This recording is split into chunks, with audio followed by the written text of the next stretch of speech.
a lot of aspiring restaurateurs, all try to figure out like which beat to kind of rap to, but the beat exists in you, and if you're rapping to your own beat that beats inside of you, I feel like that's genuine, that's sustainable, and you can do this shit for the rest of your life without any hater who doesn't like it. Well, guess what?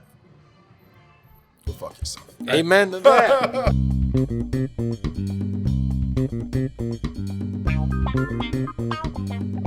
When you're talking, you want to be maybe like a fist or two from the mic. Feet or two? No, a fist or two. Fist. Yeah, pretty red up. Hello, test 1 2 1 2 That's 1 good. 2. Yo, what's Man, up? This guy is a professional. We're working with professional podcaster What's here, going Simon on? Kim. Forget the Michelin stars. He is a professional podcaster. Right. He gets one Pancom Thanks podcast. for joining. There it is. That's good. And that's the show. And we're out of here. All right, so last order of business before we start this thing. Yes. Cigars for everybody. Oh man, thank Watch you. out. Welcome to the next episode of Pancom Podcast. Oh, do we only have one? Here, no, go ahead. Oh, no, I thought that I had brought more than one lighter. Starring Nick being confused as per usual. This is Pancom Podcast. I'm going to give myself a title here. Watch out, drinks here, courtesy of Emma. Man, that is Thank you very much. I got my James Pepper on over here. Watch out. Last time someone got a martini was Larry, and things got Larry real Long crazy Island. in that Long podcast. Island Larry is a martini man. Long Island Larry. He was on martini like 3 or 4 by the time he started. Yeah, I know. I'm actually from Long Island. Well, it's because he drinks Long Island iced teas. You know Larry. Larry Carino. He's my publicist. Sure, Yeah, absolutely. he was courting you. He told me, he said, tell Simon I say hello. No, I got an email from Larry. He's like, yo, I need reservations. I was like, yeah, for sure. He's actually sitting over there having dinner right now. Oh, is he No really? way. Tell That's Simon so I cool. need Yeah. some reservations. I'm sure he'll Goddamn. crash this party. Yeah, he picked someone else. What am I going to do, Mike? What am I going to do? Yeah. I hope there's no mafia thing going on. The Carino Mafia is strong around here. No, there isn't. So this is Pancom Podcast. I am Nick Jiménez. I am joined, as usual, by our host, 8th grade basketball MVP, James Beard, semifinalist chef, and owner of the Averett University all-time record for most cafecitos brewed by a defensive lineman, Michael Beltrán. Oh! We got competition for Zach Stern in the sound effects department. Zach Stern came hard with the sound effects. I feel like this is going to be a good Zach ride. is already upset. Oh, He's been man. dethroned. And we are joined by human soundboard and guest on this podcast, Simon Kim. Simon Kim is the proprietor of a place called Cote. Did I say that right? Cote. Cote. Or you can say coat. Yeah. Okay, but I like saying things right. I like it. And in the spirit of saying, so Simon Kim, Cote in New York City, was a recipient of a Michelin star. This is the second very young Michelin star restaurateur we've had, because you are in the company now of David Fouquier of Sushi Naz. I see. Also, and this is where I'll hand it off to you, I just want to say this: I met Simon 5 minutes ago, but I already, before I met him, appreciated him very much because of all the guests we have had on this podcast who note that they are restaurateurs in their Instagram bios. Simon is one of the few who doesn't spell it with that obnoxious N, restaurateur. That is not a thing. It makes no sense. So thank you, Simon, for knowing how that word is said. Man, that Thank is, you, Nick. But Nick by the is way, I exhausting. actually spelt it with an N, and then somebody actually DM'd me, hey, that's not how you spell it. That just means that you have good people around you. Exactly. So I was like, oh, okay, a little embarrassed, but, you learn. Hey, You learn. you live and you learn, right? There you go. Simon, welcome. Cheers. Cheers, man. Thank you. Welcome to Pancom Podcast and welcome to Miami. Much appreciated. Man, there's so many things. There's so many things to talk about. I have to say, I listened to an interview today that you did with what was the one that you sent me? That was it was a Korean American channel, and I forget the interviewer's name. It was her. You drank half a bottle of Julie, whiskey. yeah, I got Yeah. pretty tanked, yes. Yeah. It's perfect. It was perfect, and I appreciated so many things that you said in that interview that I'm throughout the course of this podcast I'll go through. But something I really appreciated the most was talking about the fact that the restaurant was so busy, but you were struggling financially, and it's because you had to learn how to make money. I know that's a heavy way to start the podcast, but I loved it, and it resonated with me so hard because I know exactly how the fuck that feels. and it's like you're almost confused, right? Like there's people in seats, things are happening that are good, fucking the food is good, the vibe is good, things can be better, but everything always for a restaurateur, things can be better. Like, but you still have to learn how to make money. Sure. And it was something that, like, after I heard that, I sat for a while and I was like, man, I understand that feeling so well. And I think what dictates the future of someone who wants to open restaurants and wants to continue that as their career is like, how do you shift from there? Can you learn how to do it? And if you can't, you will fail, you know? This episode of Pan Con Podcast is brought to you by our sponsor, Drew Estate and master blender Willie Herrera, who are proud to introduce the Herrera Esteli Miami cigar. Crafted by Level 9 Cuban rollers at El Titán de Bronce in Calle Ocho, the complete Herrera Esteli Miami line is expertly rolled with a lavish Ecuadorian Habano Oscuro wrapper over a rich Ecuadorian Sumatran binder with select fillers from the Dominican Republic and Nicaragua. The new look of Herrera Esteli Miami features a black and gold color tone and is available in the following 5 vitolas. Nick, tell everyone, what is a vitola? A vitola, and by the way, I would like everyone listening to this ad to know, this is the first take, and we're doing very well. I am shocked. I have no idea what's going on, and I have to say it's because of the anxious coffee that Nick has made. Oh, man. Just wait for the poops. A vitola, the term vitola refers to the sizes of the cigars, right? So some of the common ones that people hear are Robusto and Corona and Churchill. Those are all terms for vitolas. The 5 vitolas that I want to interrupt you because it's not always about the size of the cigar. That's true. It is the type of cigar. So tell them. That's true. So the five vitolas that Herrera Esteli comes in are Herrera Esteli Miami Robusto Grande, 5x50. Should we go with like anglicized pronunciations? Is it because your name is on the sandwich? Is this a Robusto Grande or a Robusto Grande? I mean, it depends. How do you feel like our listeners in Salina would feel? I want them to feel like it's Robusto Grande. Bueno, that's a good vitola. So, Robusto Grande, which is a 5x50. By the way, for the uninitiated, 5x50 means it is 5 inches long and 50 64ths of an inch in diameter. So, close to 5'6". So, just so you have painting a picture here in your mind. Robusto Grande, which is a 5x50, Toro Especial, which is 6x52, Lonsdale Deluxe, a 6.5x44, Pirámide Fino, 6.5x54, Short Corona Gorda, which is 5 3/4x48. This cigar is exclusive to Drew Diplomat retailers. For more information, you can visit drewestate.com. That's DREW estate.com. Or follow them at Drew Estate Cigar on Instagram, Facebook, and Twitter. Mike, you had this cigar. I know that you're a Drew Estate fan. I am a Drew Estate fan. I'm very glad that they've come on as a partner. As a general rule, I want to make sure that to the extent that we can, and we've pulled this off so far, we're only partnering with people and taking money from people whose products we're actually into. Like Santos. Absolutely like Santos Sangria. Santos Sangria. I actually have told them, like, I'll give you an ad because I'm out of Santos Sangria. Right.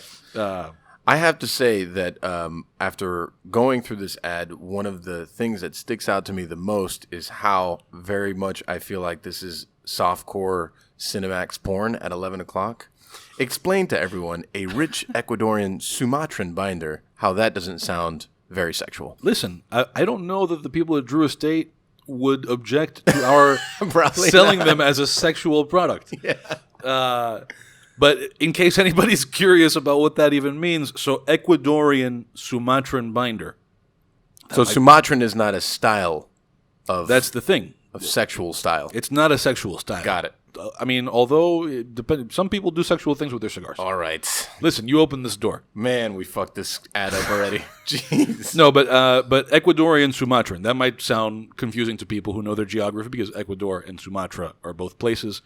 It is a Sumatran binder, meaning that it is a variety of tobacco named for Sumatra, but it was grown in Ecuador. And you see this a lot in cigars where you have an Ecuadorian Connecticut wrapper, which means that it's a Connecticut tobacco variety, but grown in Ecuador. People who listen to this podcast are going to hear us smoke. Pretty soon, we're going to have Willy Herrera, the master blender, on as a guest on the podcast. If you're curious about cigars, that is definitely one you want to tune in for. I have to say that I smoke a pretty good wide range of cigars, and I gravitate towards Drew Estate a lot. I think that how consistent and good those cigars are is like very rare. And we've talked about that a lot. Like, you know, sometimes you'll get a cigar and then it'll be great, and then you go back to get it like 6 months later and it's just not as good. Right. I've never had that experience with Drew Estate stuff, and it's like, I don't know. I've been a fan for a long time, way before they started paying me to say I was a fan. Right. Way before. No, it's true. Yeah. It's true. No, we've been to cigar shops together more than once. You've pointed out Drew Estate things. But that's what I've smoked that, and that's awesome. The red label Herrera Esteli I smoke every week. Yeah.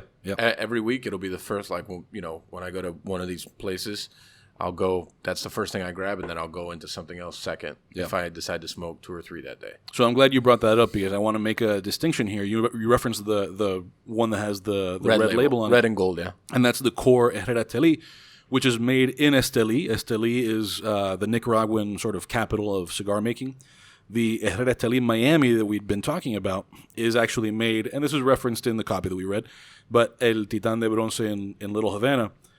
So this is also a cigar that you want to go after. And I remember I passed this along to one of our friends in the social media sphere who was putting together a list of local businesses. And I said, like, hey, you might want to check out El Titán de Bronce. And El Titán in Little Havana is not just in Miami, but in the country, one of a very, very small number of American cigar factories that actually distribute all over the place. So it's cool that, you know, that this is a product that people everywhere have access to. And it comes from a small factory in Miami that has a very good reputation, not just all over the country, but all over the world. Somebody gave me one of these Miami ones for Christmas, so it was delicious. Merry Christmas. So, again, this cigar is exclusive to Drew Estate, to Drew Diplomat retailers. For more information, drewestate.com, or follow them, Drew Estate Cigar, on Instagram, Facebook, and Twitter. We expect sales to go up 20% after this ad. I might cut that out.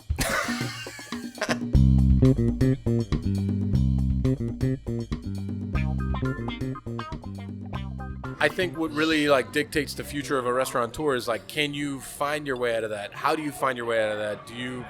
And at that point for you, what was it that clicked for you that you learned how to make money? Yeah. So first of all, Nick, Chef Mike, thanks for having me. So jumping right in, you know, money, right? Yeah, well, I mean... No. I mean, like, honestly, I think this is the demon that many people with passion wants to avoid, right? It's not about the money. It's not romantic. Right. It's not about the money. That's not the point. But guess what? It is about the money. Because if you want to cook at your house, if you want to have some of your friends over, it's a very different thing. But you have people working with you who believes in your vision and who believes in the mission and who comes to work, and you need to pay these people, you know, as best as you can. Right. In fact, you want to pay them more, and you want them to continuously grow, and you want to continuously improve their quality of life. And so the moment that it really clicked is when I had to shut my restaurant down. You know, when I first started that restaurant when I was 30 years old, and I'm so grateful that restaurant was always busy from the day one. You know, right. The restaurant was busy, but I just couldn't make money. So that joy of having a full restaurant and joy of being on the floor, being able to spend the time with your guests, you know, drinking wine with them, talking about the amazing vision and all those things.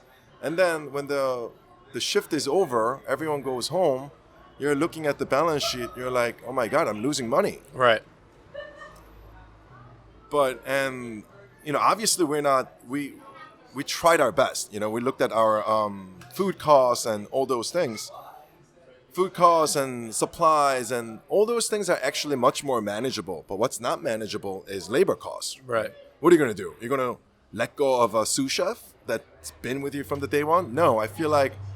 So long story short, when I had to shut my restaurant down, it was like, you know, whose dog is the PD? PD is Nick's. He's actually the host of the podcast. Yeah. We're all just here for PD, but it's Nick's dog. So now we're talking about something serious. I want to talk about what it felt like to close my own restaurant with a Michelin star. Yeah. It was like I had dog all my life. It was like euthanizing your own dog, if you will. You know, it was the saddest thing. Yeah, PD, cover yours. It was the saddest thing in my entire life. And I realized, you know, that as a restaurateur, if you sign up to become a business owner, you have a fiduciary duty, you know. Correct. As much as you might want to have great time having fun with a guest or serving the best food, but you have to financially support all of your people. And I think that's when it really clicked. Yeah. I mean, we just turned 5 a week ago. So Happy birthday, belated. Thank you. Yeah. And it was a big milestone for me because at the beginning for me it was very similar, like romance. I love my food. I love my restaurant. I love the people that work in it. All those things. And thankfully, Ariete was my first, and we haven't had to close Ariete other than, you know, for quarantine. But I know it's been God bless you. It's been shocking. Yeah. But because year 2 was so difficult, right? And it was like looking at all those things, and it's when it became romantic to I have a responsibility to not only, you know, continue the dream that I have, but to keep people employed, to continue cooking the food that we cook, because I feel like it does have an impact long term, to keep on doing the things that we're doing. There's bigger responsibilities here. You need to stop living in the clouds, and you need to look down and like search within yourself what it really does. And that's why money is important. And all my friends that open up restaurants now and they're doing all the things, I tell them, like, there's certain things that you need to consider from day one, right now.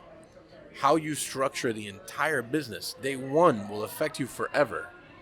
And I know that we can all love food, we can all love everything, we can all do all the things, but you cannot lose sight of that balance sheet. You cannot lose sight of the P&L. You cannot lose sight of like the greater goal, which is staying open and making money, right?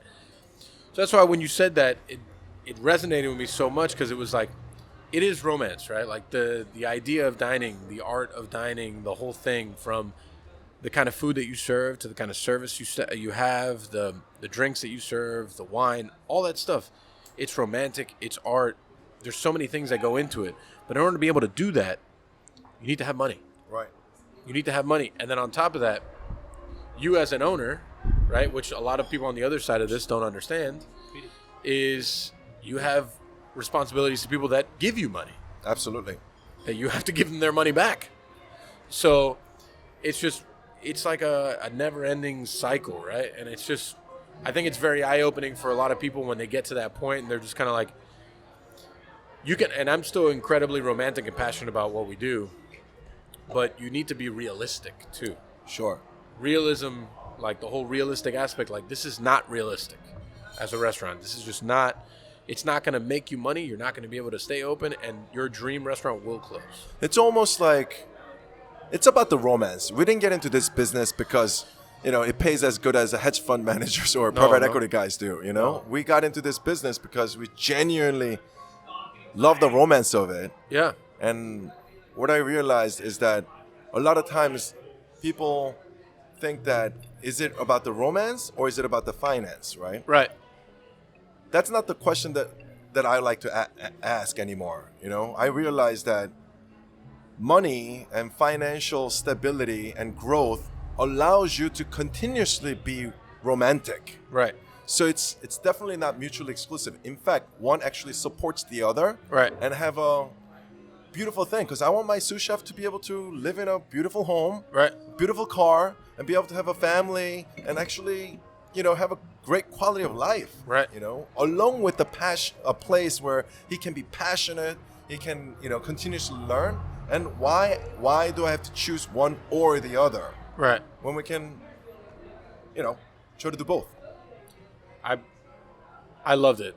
That a lot of things stuck out for me for that thing, and we'll get into it more. But anyways, I know we started with a heavy hitter. That was like a fastball. Step Yeah. one. Sorry. It's like a home run, home base on the. It's been a long week and year and day. So that's why I started off pretty strong. Happy Friday. Oh, Yeah. Happy Thursday. Thursday. Yeah. Today is Thursday. So tell me a little bit about yourself. Where you grew up, how you got here, New York experience, your restaurant experience. Unpack some of those things. Sure. So my name is Simon Kim, owner of a Cote Korean Steakhouse in New York and now in Miami to open in early February. I was born and raised in Seoul, Korea. I came to America when I was 13 years old. I didn't know how to speak English. I knew how to say hello.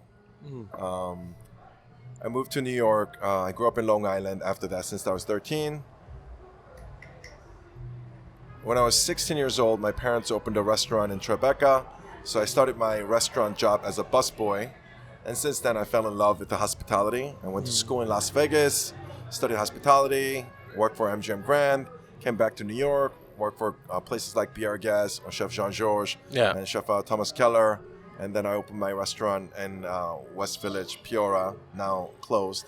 And I opened my second restaurant concept, which is Cote, in 2017. And it's been, I'm so grateful that it's been a beautiful ride. The concept itself is something, the concept is who I am. I'm Korean. I was born in Korea, but I'm American. I was born in, now I grew up in America. So Korean Steakhouse is what Cote is, the best of both worlds that I try to meet. And here I am opening a restaurant in Miami. I'm falling in love with Miami, and life is good. That does sound good. So the restaurant that your parents opened in Tribeca, what was that like? So it was this was late 90s, so it was quite a while ago, and Korean food was definitely not what it is now. No one really knew what it was, and it was all kind of located in 32nd Street, which is a K-town, if you will. Yeah, I've been there. Yeah, that's where all the chefs hang out after work. Yeah. Karaoke, hint, hint. But so she opened a restaurant in Tribeca, which back then was even much cooler place than now, right? Right now it's a little more gentrified, but back then it was a super cool place. And she opened up a very like neoclassic Korean restaurant. She went to take a course in French Culinary Institute for 6 months, and then she learned the techniques. But she's always been a fantastic chef, So she opened that restaurant, and so it was the food that I grew up eating, but just presented just a little more nouveau, a little more French technique of plating. But ultimately, it's the food that I grew up eating. And can you imagine? Like, I didn't speak good English then, at all. And my mother didn't either. And she's opening a restaurant in Tribeca, the coolest place to be. I was like, how's this going to work? It worked. Right. I mean, it was busy. It was always packed. Gwyneth Paltrow, Meryl Streep, all those like Hollywood. Back then I was like, oh my goodness, these are like, right. So I think that's where my spirit of kind of fierceness, like if my middle-aged mom from Korea can open a restaurant in Tribeca, what can't I do? Right. Yeah. How long was it there? We had it for a little while, probably about 10 years. Oh, that's a hell of a run for a restaurant. 10 years is a good amount of time. And when did you decide that opening a restaurant was your thing? So early on, I was into hotels. So I thought I growing up in Korea, my father would take me to fine dining restaurants. So he had a polio at young age, so he was not very mobile. Right. So going to hiking and like playing catch was not our thing. Right. That's not his comfort zone. So he would take me to fine dining restaurants, and all fine dining restaurants back in like late 80s and early 90s were all in hotels. When like Grand Hyatts and those kind of like bigger luxury hotels came into Asia, that became kind of that epitome of lifestyle. So any fine dining was located in a hotel. So growing up, I loved the hotels, right? Like it's grandiose, it's luxurious, it's larger than life. So I always was drawn to that hotelier life, if you will. that's why I went to hotel school. But so my first job was at MGM Grand. While going to UNLV for hotel management, I actually found a job as a front desk agent at MGM Grand. Yeah, that's how it all started. And then I was there for 2.5 years. I became a front desk manager. And one day, because I was at the front desk, and I'm not sure if you recognize it or not, but I'm a guy that says hello to everybody. It doesn't matter who you are. I'm in the front desk. I say hello to everybody. Right. And then one day, the vice president of fine dining came up to me, and I'm like 25, and he's like, Simon, do you want to run a Japanese fine dining restaurant? And I was like, fuck yes, let's give it a shot.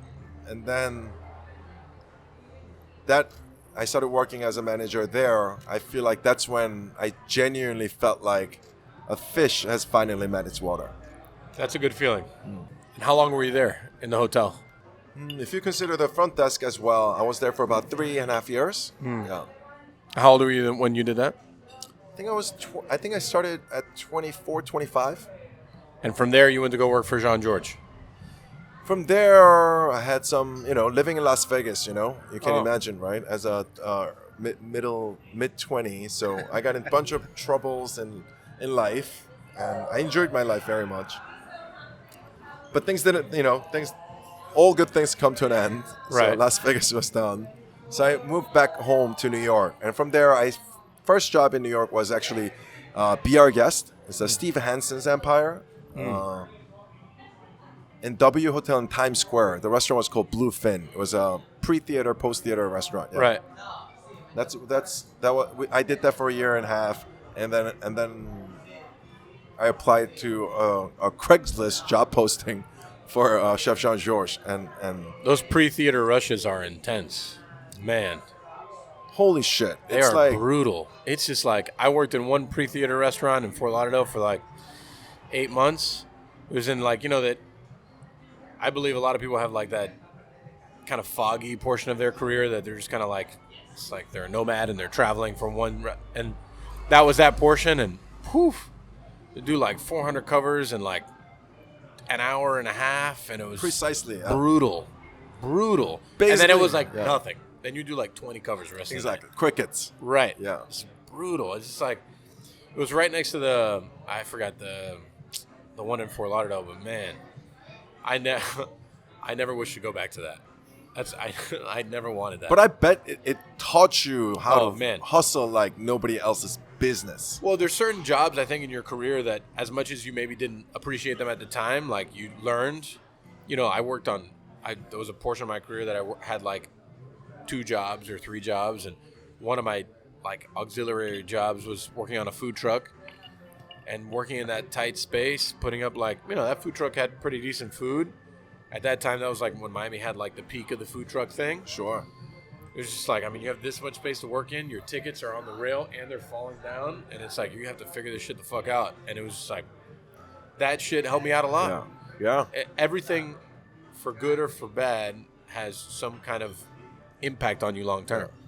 My favorite thing is that only the restaurant industry people will know is the sound of tickets printing. The sound of our people, man. Exactly. Sound of our people, and it'll wake you up in the middle of the night. Yeah. I've had nightmares because of ticket machines and walk-in coolers. Yeah. Like, like the recurring nightmare I had when I was a sous chef was like organizing the walk-in, and then finishing and then turning around and then it being fucked up again, and then fixing it again and then turning around and then being fucked up again. I'm just like, and then it just falls on you and then you wake up. Yeah. That was like a recurring nightmare for like, I don't know, 3 years. That sound, right? That specific, the ticket printing sound. So I talk to my chef David all the time. So during pandemic, we missed that sound so much. Yeah. It's like that's the sound that you want, but honestly, that's the nightmare and the wet dream at the same token. Yeah. Well, you're happy when the ticket machine is making noise. Yeah. You're also quite tired when it continues to make noise. Exactly. It doesn't stop making noise. It's like, and it's just going and it's going and it's going and you're just like, fuck. Yeah. Close in 10 minutes and then it's like it goes off 3 more times and you're like, fuck. Yeah. But you're also happy because you still have a job and the restaurant's operating and things like that. Hey, money's not coming in until the tickets are printing, right? Let's talk about the decision to come to Miami. You experienced a good amount of success, obviously, in New York. Very grateful. Got your star in New York.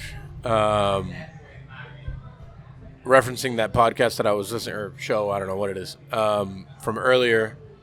That made a big difference for you guys financially, which is a big thing, at least for me, when I talk about bringing stars to Miami.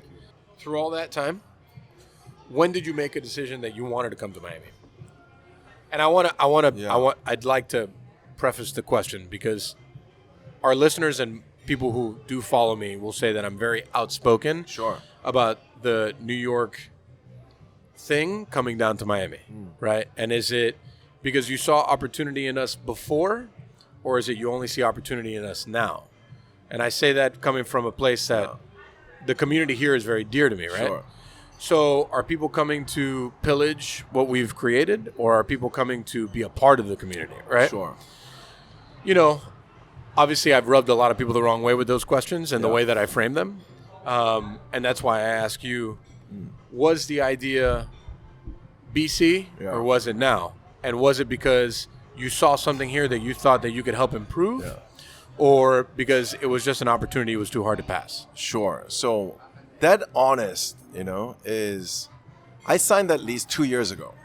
And the reason why I ask you that also is because I heard about this 2 years ago. Right. Exactly. So definitely, I mean, COVID-19, honestly, is especially for Miami, it's literally there's no other city in New York, in America where, a restaurateur would be excited to open a restaurant. There's no other city, in my humble opinion, other than Miami. But that was a completely fluke because I already signed the lease 2 years ago. And I've been studying for about a year before that. So Cote was meant to be, we wanted to actually, Cote is my love. It's who I am. So any place that loves steak can really appreciate Cote, right? Cote is the first of its kind. There hasn't been a Korean steakhouse ever in existence. It's a first category. So any place that can appreciate steak, which is any major city can appreciate a steak. So that was all on the table. So I was studying initially Las Vegas, as well as LA, Los Angeles, as well as Boston, Washington, D.C., as well as Miami. And one of my business partner had a strong voice that Miami can be a fantastic opportunity. I didn't know much about Miami until then, This is about 2 years ago. So I started coming here. I was literally so shocked just about so many things that people don't really know about Miami, Especially, I'm actually Asian, So as you can tell, there are no Asian people in. Yes, I mean, this black hair is actually natural. But no joke, so there's no Asian people in Miami, and I think a lot of Asian people may think that this is a very segregated community and closed-minded community. But as I was spending time here, everybody came from somewhere else, you know? It's a place where diversity is genuinely welcomed, and there's that kind of appreciation for different culture, vibrancy. People love to eat and they love to enjoy life. And coming from New York, I always lived life so seriously. Everything was so serious. And when I came to Miami, the beach, the weather, of course, it all starts from there, right? But more I learned about the people, more I learned about the culture, more I learned about the lifestyle. And then I learned about where it's going, the more of appreciation for art, restaurant, culture, and and that movement was just so exciting to me, you know. And sorry to cut you off. Yeah. What's up? Yeah, sure. Yeah, he owns a steakhouse. Don't be nervous. But I wasn't ducked to the. I heard so much about the James Beard semi-finalist chef, so I'm excited to. That's her. Yeah, it's not me. I'm from England, man. I don't need I'll take some blood sausage, please. We have that too. And a butty. And a butty. I mean, it's nice to hear someone else say those things because, I think we're living in a very interesting time that so many people are just coming here for, I feel like, the wrong reasons. The good reasons here are things like that, which are Miami has so many special things to offer and so many, I think, things that people wouldn't expect, right? Which is a depth that is so special, A lot of people just look at it like palm trees and bikinis, which there's lots of those, and there's nothing wrong with that. But there's also a lot of depth, and there's a lot of culture, and there's a lot of acceptance, and there's a lot of, diversity is a great word because there's a lot of diversity within the Hispanic community, but there's a lot of diversity elsewhere, too. Sure. And I think all of that leads to opportunity in so many different places for so many different types of food, for so many different types of demographics that it's obviously I'm from here, so I have I love it here. But I think the end result of people like yourself that are coming here with good intention, and with a good overall feel for it, will do nothing but great things here. Yeah, and also even the most important thing is I love to have fun. Oh, there's a lot of that here. Right, and Well, once the curfew's lifted past 12, it's going to get a little hairy. But yeah, it's true. A lot of fun. Exactly, and I don't mean that in such a nightclub sort of a thing. I'm talking about just having a good time. Right. And my always when I talk to my Which one is team. which? Yeah. That's beautiful. These are all Glorious. samples because we don't have any steaks. We don't have any steaks on the menu right now. No kidding. We haven't had a steak on the menu in years. Great texture on them. Can I tell you, I think we should do a whole episode of this podcast where everybody's doing the interview while they're chewing steak. I love it. I think people would tune in. By the way, gentlemen, I'm so grateful for cigar, martini, and steak. Come on.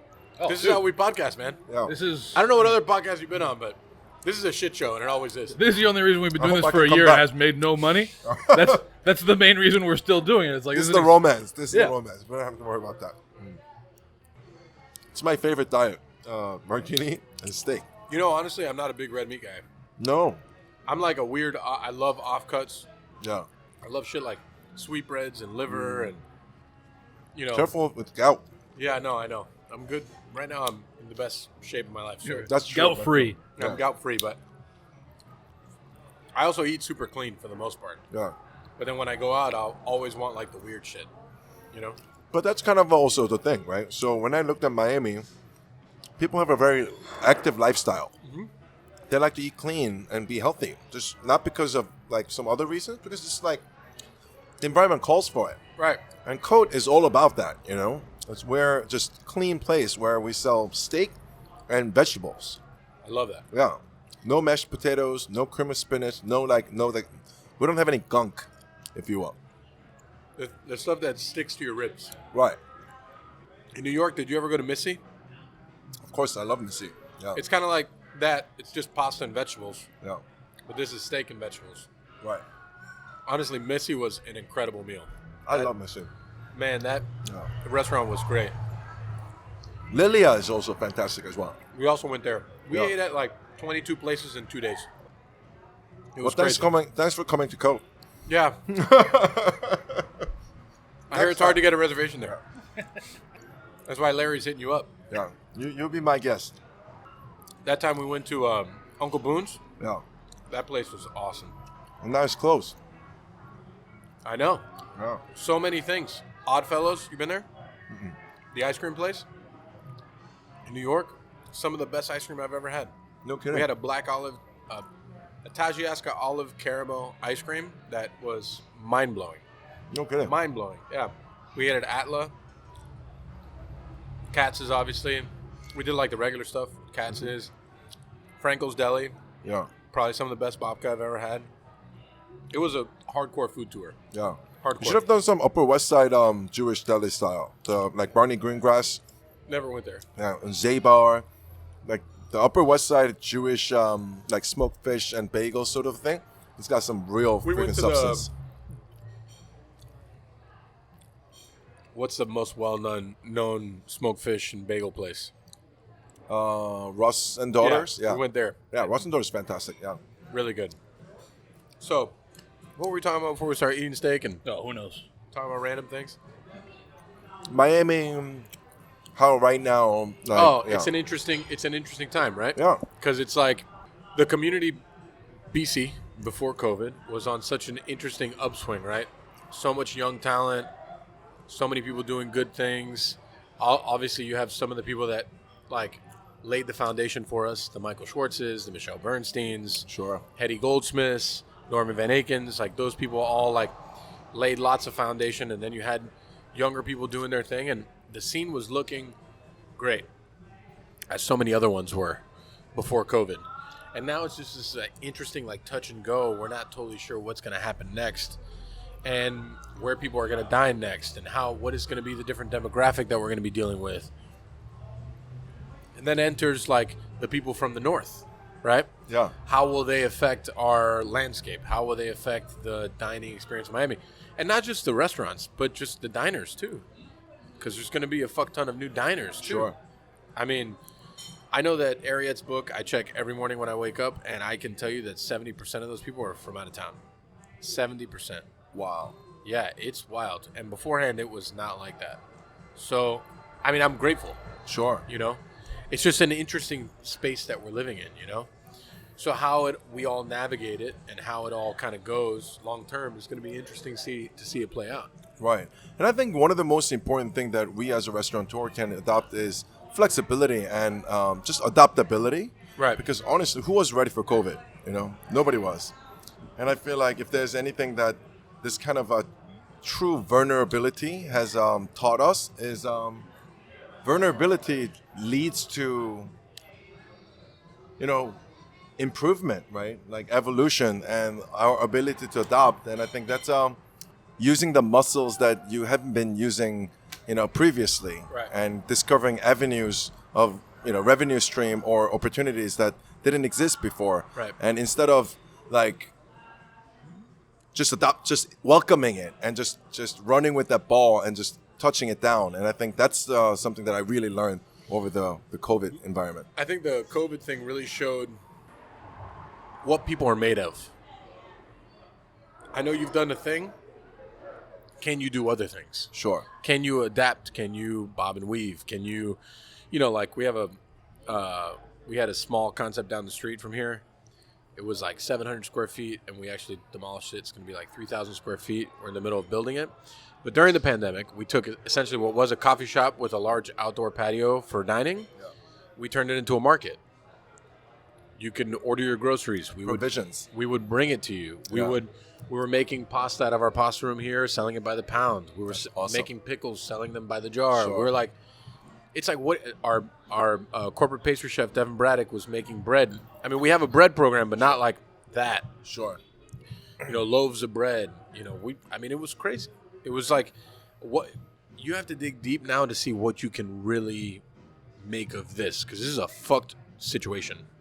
So it's like we can either, kind of like lay down and say we've been beaten, or we can figure it the fuck out. And I think also on the other side of it, it's kind of the same thing. It's like we all have to adapt. We have to understand the world's going to be different. It's never going to go back to the way that it was. And if it does go back, it's not going to be for a long fucking time. Sure. So how do we adapt now? That's the biggest question. And Right. I keep telling people, have you adapted now? What are your plans to adapt? Even if you're opening a restaurant now, are you prepared to adapt to something that you weren't prepared for before? Sure. It's a whole thing. Right. Whole thing. And to me, that COVID was actually an eye-opening, and it was actually a something that we learned so much. I mean, I never knew anything about, airborne disease, It was not something that I thought about, Right. I thought about how to cook the best steak and procure the best steak. But what I learned is really unique. So, vapors, right? Like, let's talk about how COVID spreads, Right. It's about our saliva and vapor that comes out when you're speaking, and it gets transferred through there. And before, I never thought about that, but I realized that in the middle of our table, I actually have a ventilation system that has a very strong CFM that actually sucks down, so that Mike, if you're talking to me, there's actually a barrier that actually sucks all of the air, Wow. what you're fuming out, into not just circulating it, but to exiting, you know? Wow. And that's something that I learned. So innately, Cote was actually very COVID environment friendly concept. And so as I was developed, now we're opening Miami. So construction started actually May. So this May, I actually had an opportunity to pull out, right? Because honestly, back in May, like Miami was not in a good place. Right. Nobody was. Right. So I had an opportunity to pull out and not put in the millions of dollars that I put in. But I doubled down on it, you know. So we actually purchased a air handling unit. It's called DADE. Yeah. It's like a dedicated outdoor air system. So it's a lot of money, you know. It's a $500,000 state-of-the-art system. So what this does is, we have a great exhaust that actually eject all the air in the middle of the table. But not only that, a lot of restaurants, conventional air conditioning system or indoor system, all kind of, because it has a certain amount of capacity, so you can't take all the hot air from outside and make it into cold. So what they do is they take cold air from inside, they recirculate it with filtration. Mm-hmm. But we invested in this unit, DOAS, which is dedicated outdoor air system. So this is a high efficiency unit that actually takes outdoor air and it can immediately take it into chill, filter, and pump it into indoor. So now I have a great exhaust. I mean, if you think of it as a car, we have a good exhaust. Right. Now I just invested in the best air intake. So together it makes it probably one of the most safest airborne illness indoor dining possibly in America. That's intense. Right. And you made that decision in May. Yeah. Wow. That's nice.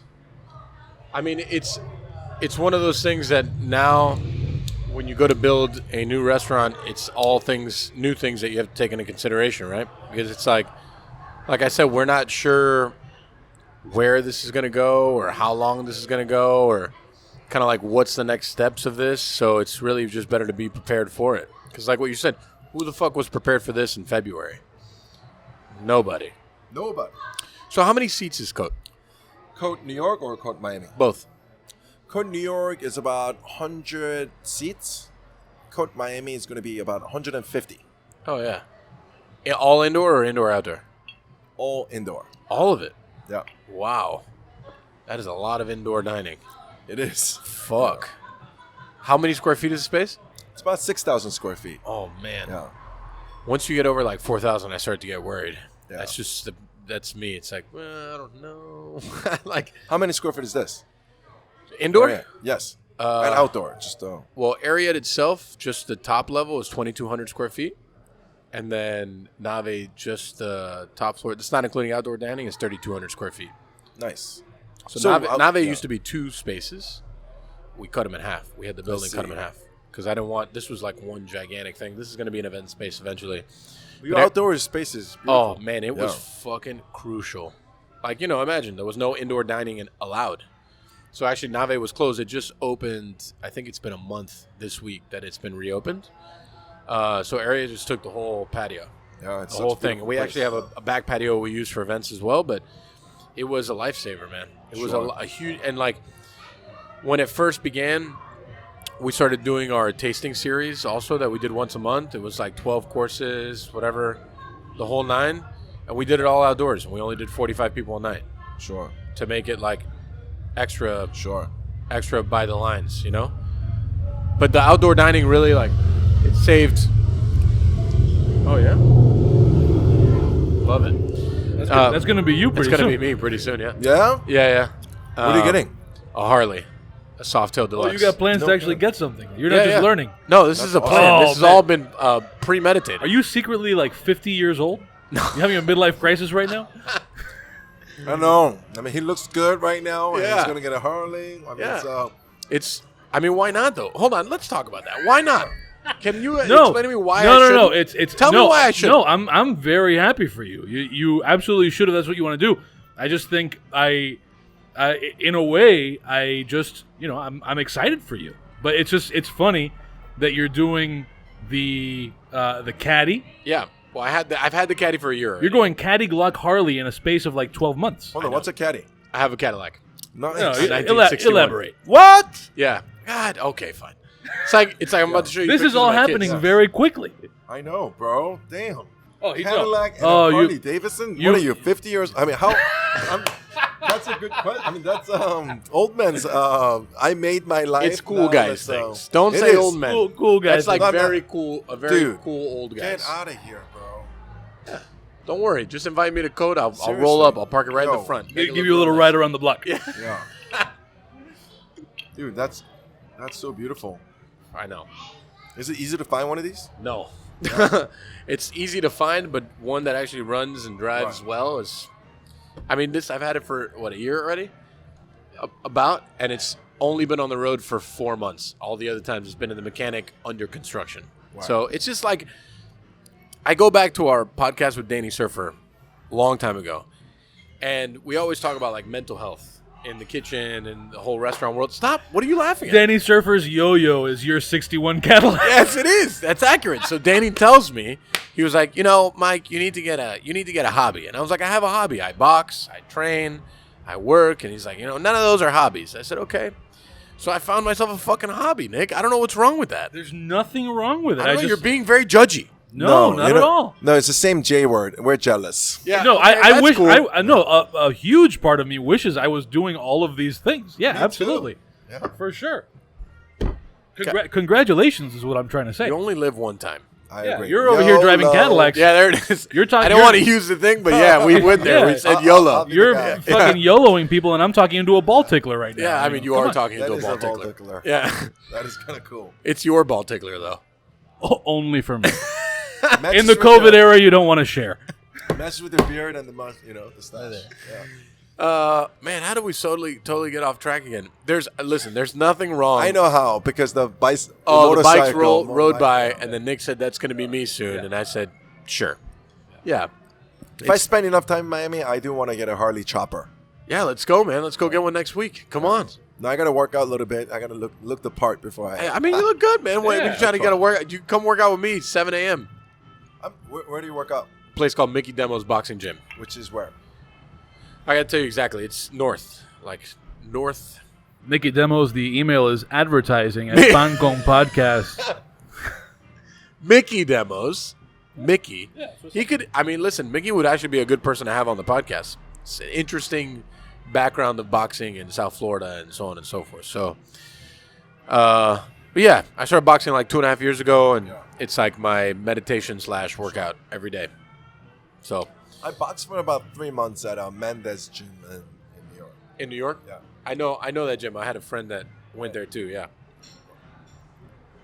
Thing about boxing is that it turns off all the conversations about other shit because you're just trying not to get hit. Sure. So it's like, you have a couple of options. You can continue to be worried about all the other shit that's happening in your life, restaurant related, personal related, life related, financially related, or you could try not to get hit in the face. Right. So I just want to let it be known to everybody how sadistic in nature that is, right? So instead, That's true. instead of dealing with all the stresses, I'd rather deal with the stress of getting punched in the face. I love that, bro. Yeah, I mean, and for me, I feel afterwards, I feel like $1 million. I actually know what you mean. That's Well, the because I've tried meditation, I just Yeah. don't get it. Yeah. But boxing, I get that shit. Like, Oh, speaking of meditation, I actually like meditation. that's good. That's good. Yeah. So how I see, obviously I'm Asian once Yeah. again. So meditation Again, is kind just of to make sure, it's kinda- PSA. it's kind of our thing. So how I view meditation is not this holistic, some spiritual thing. That's not how I view it at all.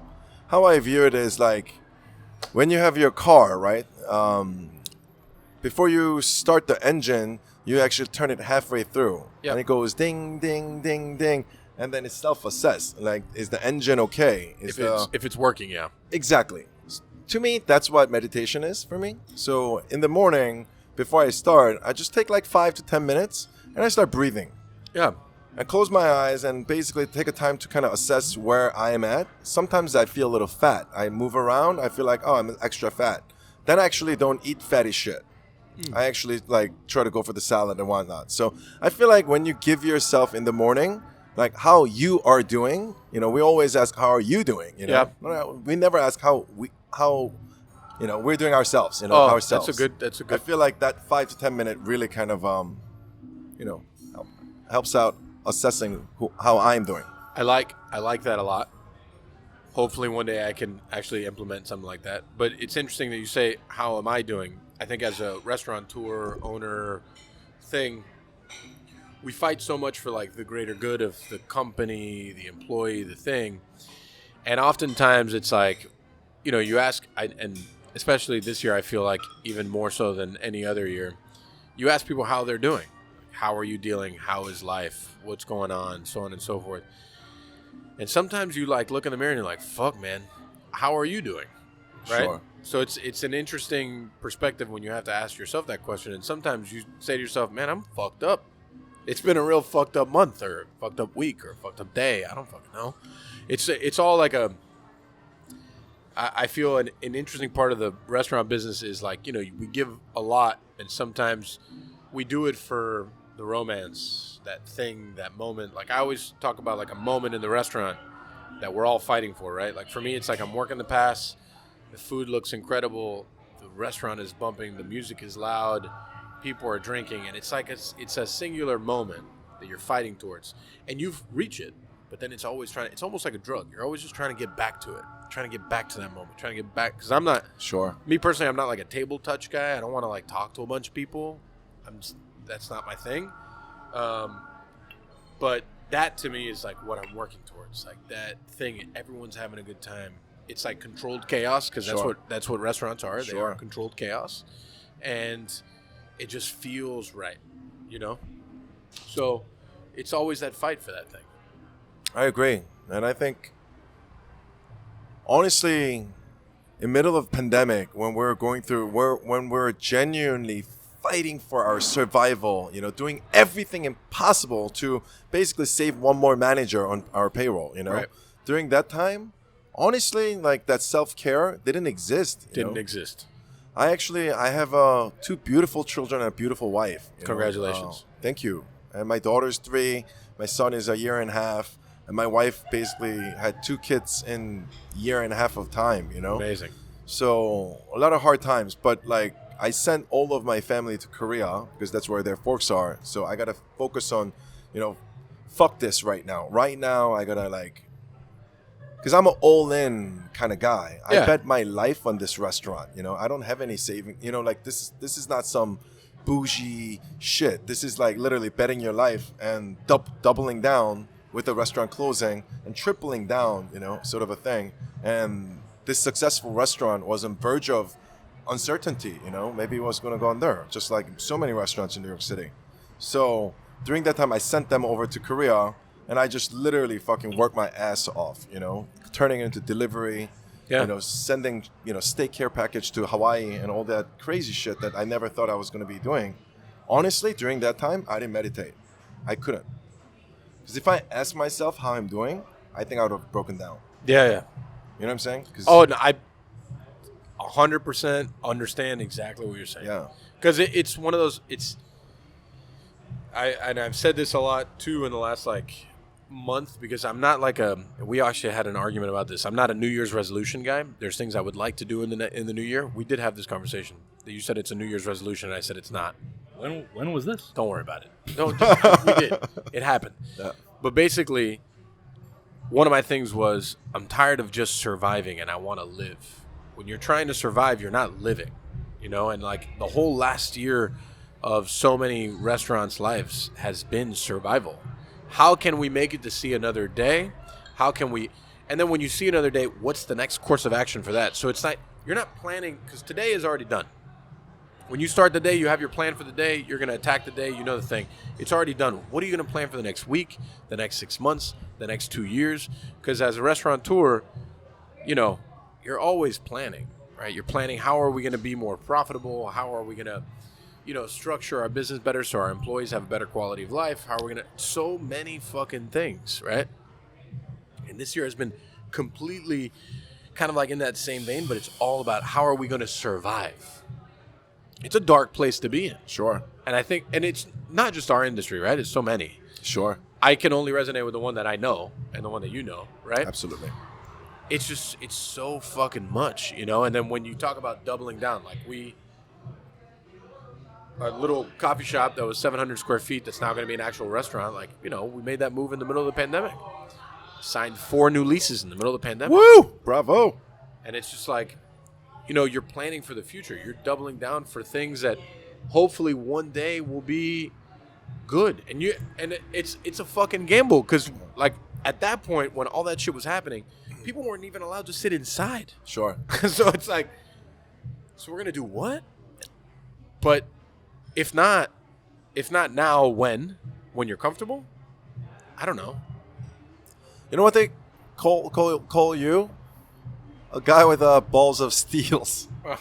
I don't know about a ball of steel. Yeah. You're putting down millions of dollars in a place in May. Yes. In the middle of a pandemic. I think the restaurant industry is just it's a genetic thing that you're a fighter. You want to fight through things, and you don't think you can lose. Sure. You don't think you can lose, Right. and if you do get knocked down, you will get back up. Right. That's just part of the restaurant thing. Especially when you have a great partners and great supporters and most important, great team, right? Because as great of a chef you are, honestly, what can you do without line cooks and porters and, you know, literally, and prep cooks? I mean, the team that we have here, I do not know where I would be without them. Yeah. They are absolutely incredible. They have worked their fucking asses off. You know, like, Ariat reopened. We literally had 4 cooks and me, you know, when we reopened. And it was like, it was not busy, but fairly okay. And for the style of food that we do, it was fucking tough. It was a lot of work. My chef de cuisine and my 2 sous chefs were working 14, 16 hours a day. It was hard. Yeah. They were like, we want everything to be better. Yeah. And that's just something that it's in them. Like, cause I get them like, we can take things off the menu. I don't want to push people because it's not me, right? If it was me, I remember when I was working saute every day, it was like, I'm okay with working 16 hours a day. You signed up for it. Yeah. Right. But this is different. Sure. You know, for them it's different. But they just wanted to push through it. They wanted to be better and they wanted to do all the things. So dude. Yeah, get a steak in. I'm gonna save the tip of this for Petey the dog. Who just the tip for Petey, huh? Yeah, he's been That's just the tip for Petey. I'm gonna finish the around the bell. Yeah, get in there there, you go. man. Oh man, that's good. I'm glad. When I talk to people that have that same, I feel good because it's like, I think a lot of times too in the restaurant industry we're like, man, is it just me? Am I the only one that feels this way? Because also the restaurant business is not a place that is okay with vulnerability or feeling like you can, like that you could take a fall, right? Like you're not allowed to be vulnerable because it's such a tough, hard business. Mm-hmm. I mean, the kitchen is where I come from, so it's like a very it's yes chef, no chef, and move on. Right. That's just the way that it works, you know. So that like moment of vulnerability is so rare. And I think that vulnerability is probably one of the biggest things that I learned. How to deal with the vulnerability it would be a waste of pandemic, you know, if I didn't learn so much about the vulnerability. And one of the things that I'm most grateful for is I've been always grateful for my team. But this time, you know, before I always, you know, always try to be the formidable, the fearless leader who always was who knew 3 steps ahead, you know. At COVID, fuck that, right? You didn't know what the fuck hit, you know. We're all in this together, bro. Mike Tyson said it, right? Like, everybody has a game plan until you get punched in the face. Amen. And we didn't get punched we got sledgehammered in the face, right? And I feel like we lost control. And all of my team, my core management team, all stepped up, you know, like, Simon, I'm behind you. And seeing that and feeling that amount of, like, support that, frankly, I didn't know it existed. I thought I was the one that was pulling. Little did I know, I was actually being pushed by a formidable force that my team had. Right. So it was a truly, like, I could not be more grateful for my team. Hence, that understanding that gratefulness through pandemic. So as scary as this pandemic has been, I'm actually extremely grateful for it because it taught me how to be grateful to, even more grateful to the team that's been always there, just ready to just slay dragon. Yeah, I like that. The Slay Dragon. That's another T-shirt, I think. No, man. There it is. I love that. Hey, watch out. So I made this T-shirt for our. We went to Six Flags in the middle of the pandemic, so I fit this out. Six Flags. I had to give some pleasure to my team, and Yeah. there was nobody there, so I rode Nitro, one of the best freaking roller coasters in the world, in Six Flags in New Jersey. I rode it like 4 times back to back. Wow, Yeah, that is a gambler. there was no one there. The interesting thing I've learned about leadership and management, and I think they go hand in hand. There's a saying that cream rises to the top, and that is accurate. Like your best people that really believe in the thing, because it's not just believing in you, right? It's you got to believe in the whole thing. Believe in the food, believe in the space, believe in the concept, believe in the company, all of that. As in the positions that we are, a lot of times we end up leading from behind and pushing them forward. And sometimes it's vice versa. Sometimes they pick you up and they push you forward. And it's just like, that is what leadership is. Understanding what the team needs at a certain time and pushing them in that direction. Sometimes they need tough love. Sometimes they need a fucking hug. Sometimes they need to go out for a drink. Sometimes they just need to talk. Right. It's like a thing. It's just like, it's ever evolving. And I'm young, you're young. Nick, you're still young? I don't feel young. Okay. I'm not driving a caddy or shopping for Harleys. I was What just an about to say asshole. that. Says the guy who's got a Harley and You guys are a caddy, bro. Hold on. Let's Yeah. call out everyone's age here. How old are you? 38. Okay. 33. So I'm middle here, right? So you're the youngest, I'm middle, and then you're the oldest. I'm the heaviest, most caddyless man at this table. I don't got a caddy, so we're together. Hairiest man. We'll make a shirt for that. All the beard. No caddy. I'm not the guy It's with the still good caddy. life. Yeah. It's like I don't know. I feel like I've learned so much about not just like leading, but understanding people in this like 12 months, because people have been fragile. As much as we pushed through it, and I think that we've done like amazing work, people have struggled through all that, and it's always like a mask, right? It's a mask. People are like tough, because in this business you're not allowed. A lot of times you're not allowed to be vulnerable. That moment of vulnerability is almost like looked down upon. And here I tell people the complete opposite. Tell me what's happening and how I can help you, and how can we together navigate through this. And I think that's what real leadership is, especially now. Especially now. And then the other part is, are there people at your table that are willing to look at you and say, how are you doing? Are Sure. you okay? I'm fortunate enough that I feel like I have those people at my table. Sure. So Beyond. I think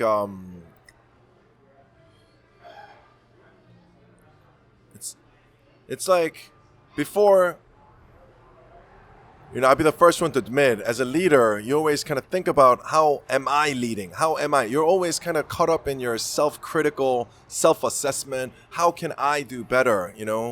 But this pandemic really taught me, this shit, it's not about you. It's not about me. It really is about all of us, right? And I'm nothing without my team.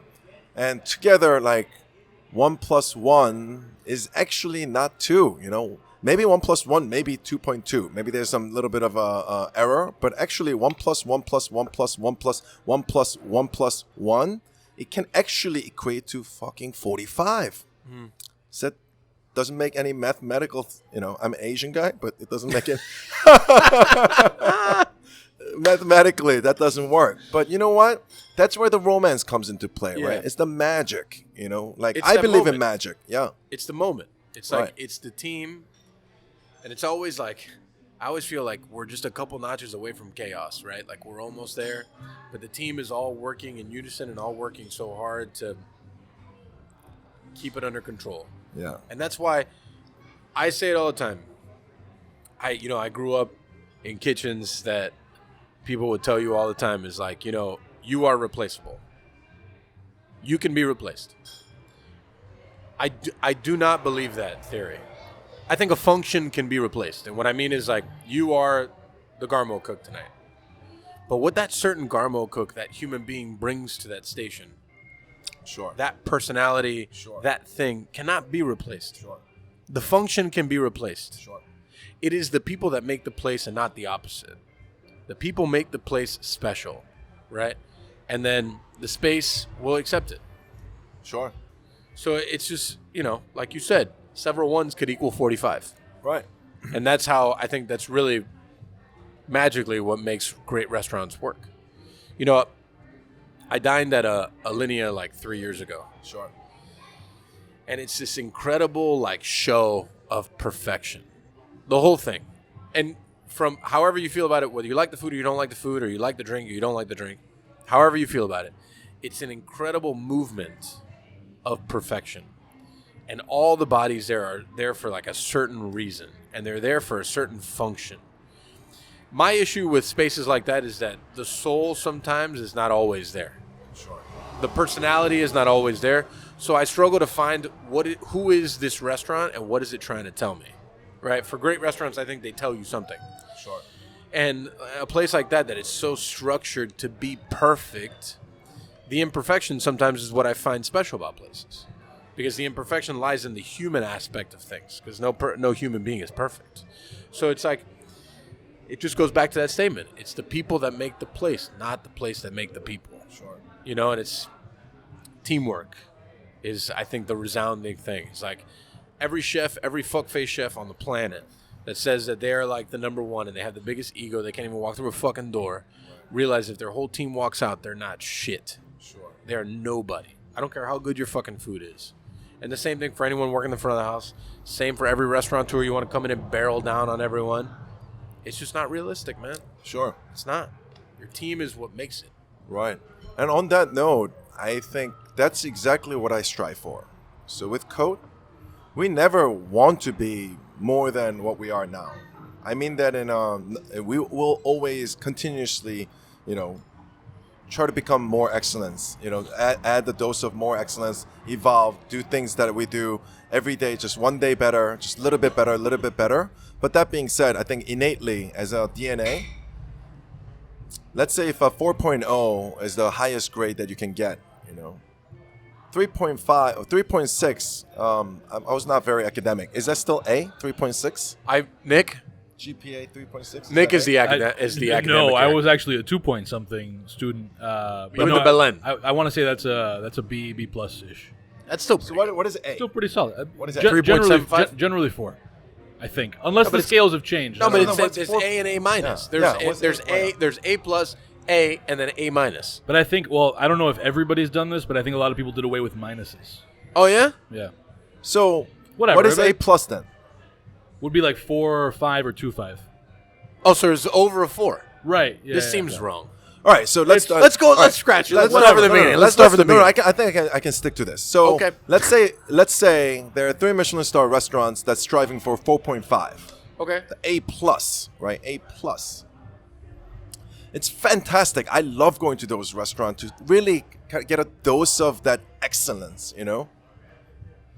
But what I strive to do is I want to create an environment where my employees can actually be themselves. You don't have to push yourself to 110% every day, As much as I respect it so much. I love to go into those restaurants once in a while to really kind of experience it. But honestly, if I'm spending so much time with my people, I feel like what I strive to achieve is I want to achieve 90%. I feel like 90% completion, the excellence, is still, naturally top 10%, right? Like you're at 90%. So I feel like at 90%, you can have the sense of excellence that people really kind of feel it. You can feel the excellence, but you don't feel so much so that where you feel like you're at a hemisphere where you feel a little uncomfortable. Rigid. Yes. Stay like the way I always explain some of those places is sterile. Right. Like it's just so clean.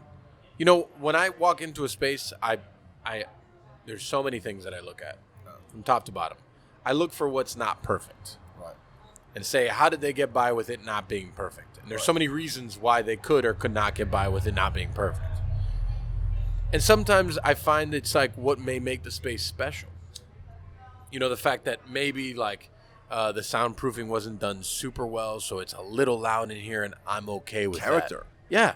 It's like, you know, the floor has got like a little divot here, and I'm okay with that. It's Right. like, I don't know. There's so many things that go into it that make a space really special. Like one of my favorite meals in recent memory is when I ate at Rustic Canyon in Santa Monica.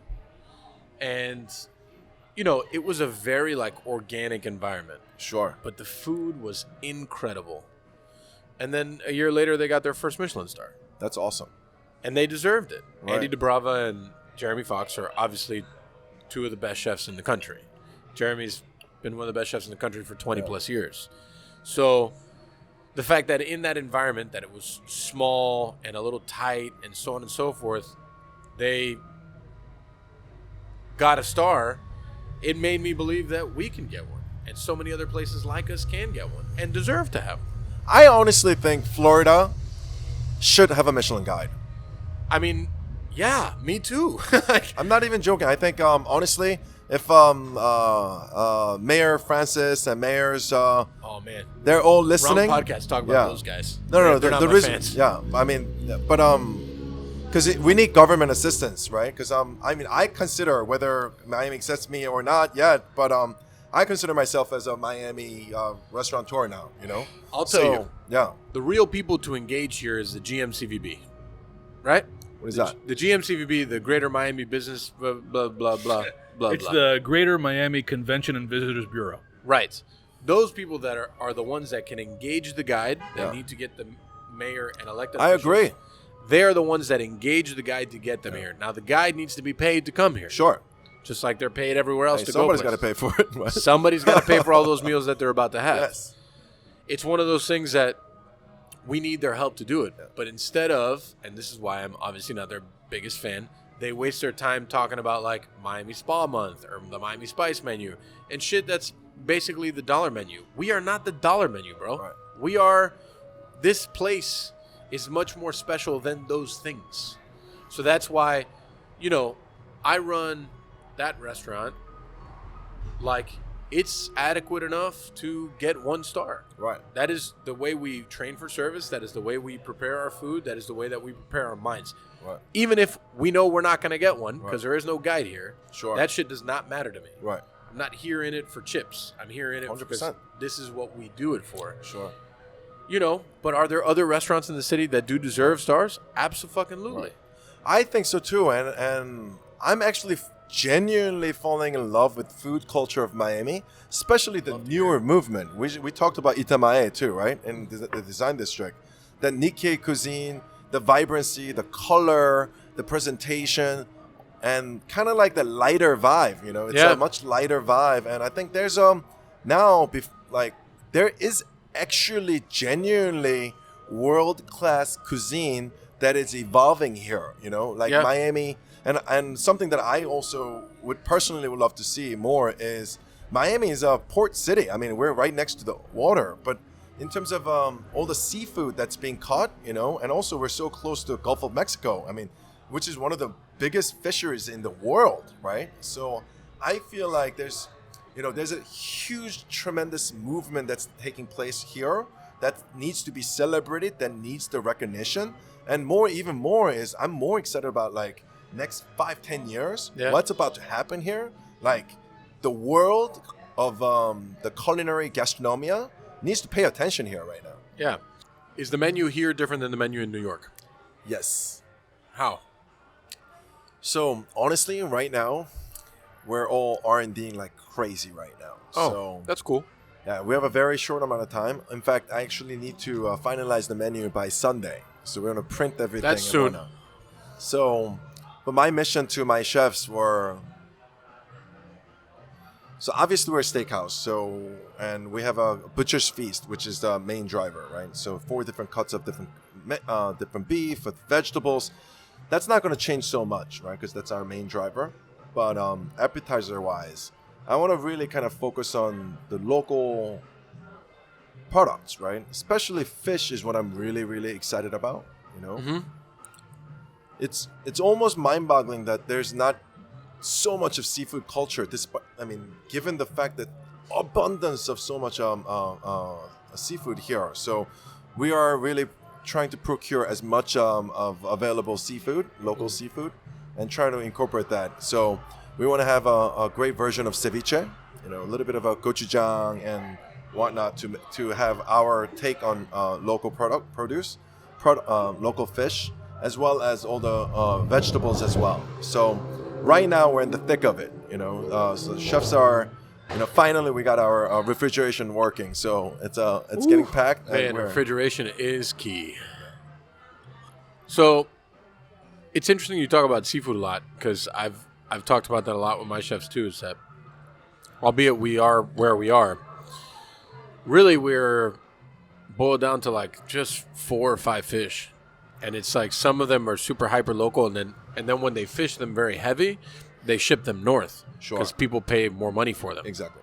So like pompano, which I love, you know, you can get farm raised pompano here, which is still a very good product. Mm-hmm. Not as good as the wild stuff, but it all gets shipped to Canada. Right. All of it, which is crazy to me.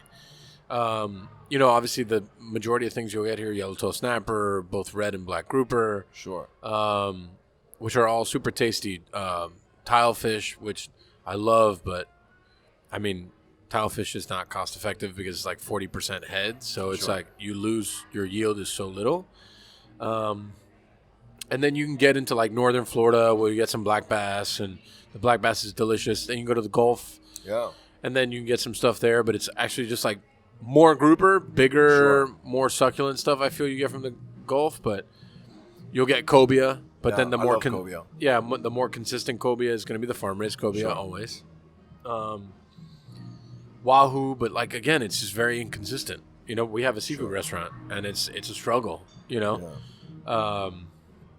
even for like Arietta this is again when you have like the romance thing. Yeah, it's like I'm never going to get anything that's not from South Florida, and we did that for such a long time. That's awesome. The years that it was just like me behind the line every day is like, no, I mean, we're not going to serve scallops. We're not going to serve shrimp. We're not going to. And after a while, I just had to give in because it's like we had just like one fish dish and I needed more of them. You know, like it was just grouper or it was just snapper or it was just tilefish. You know, we'd have a ceviche with cobia or whatever, but I needed to like broaden our thing a little bit. Sure.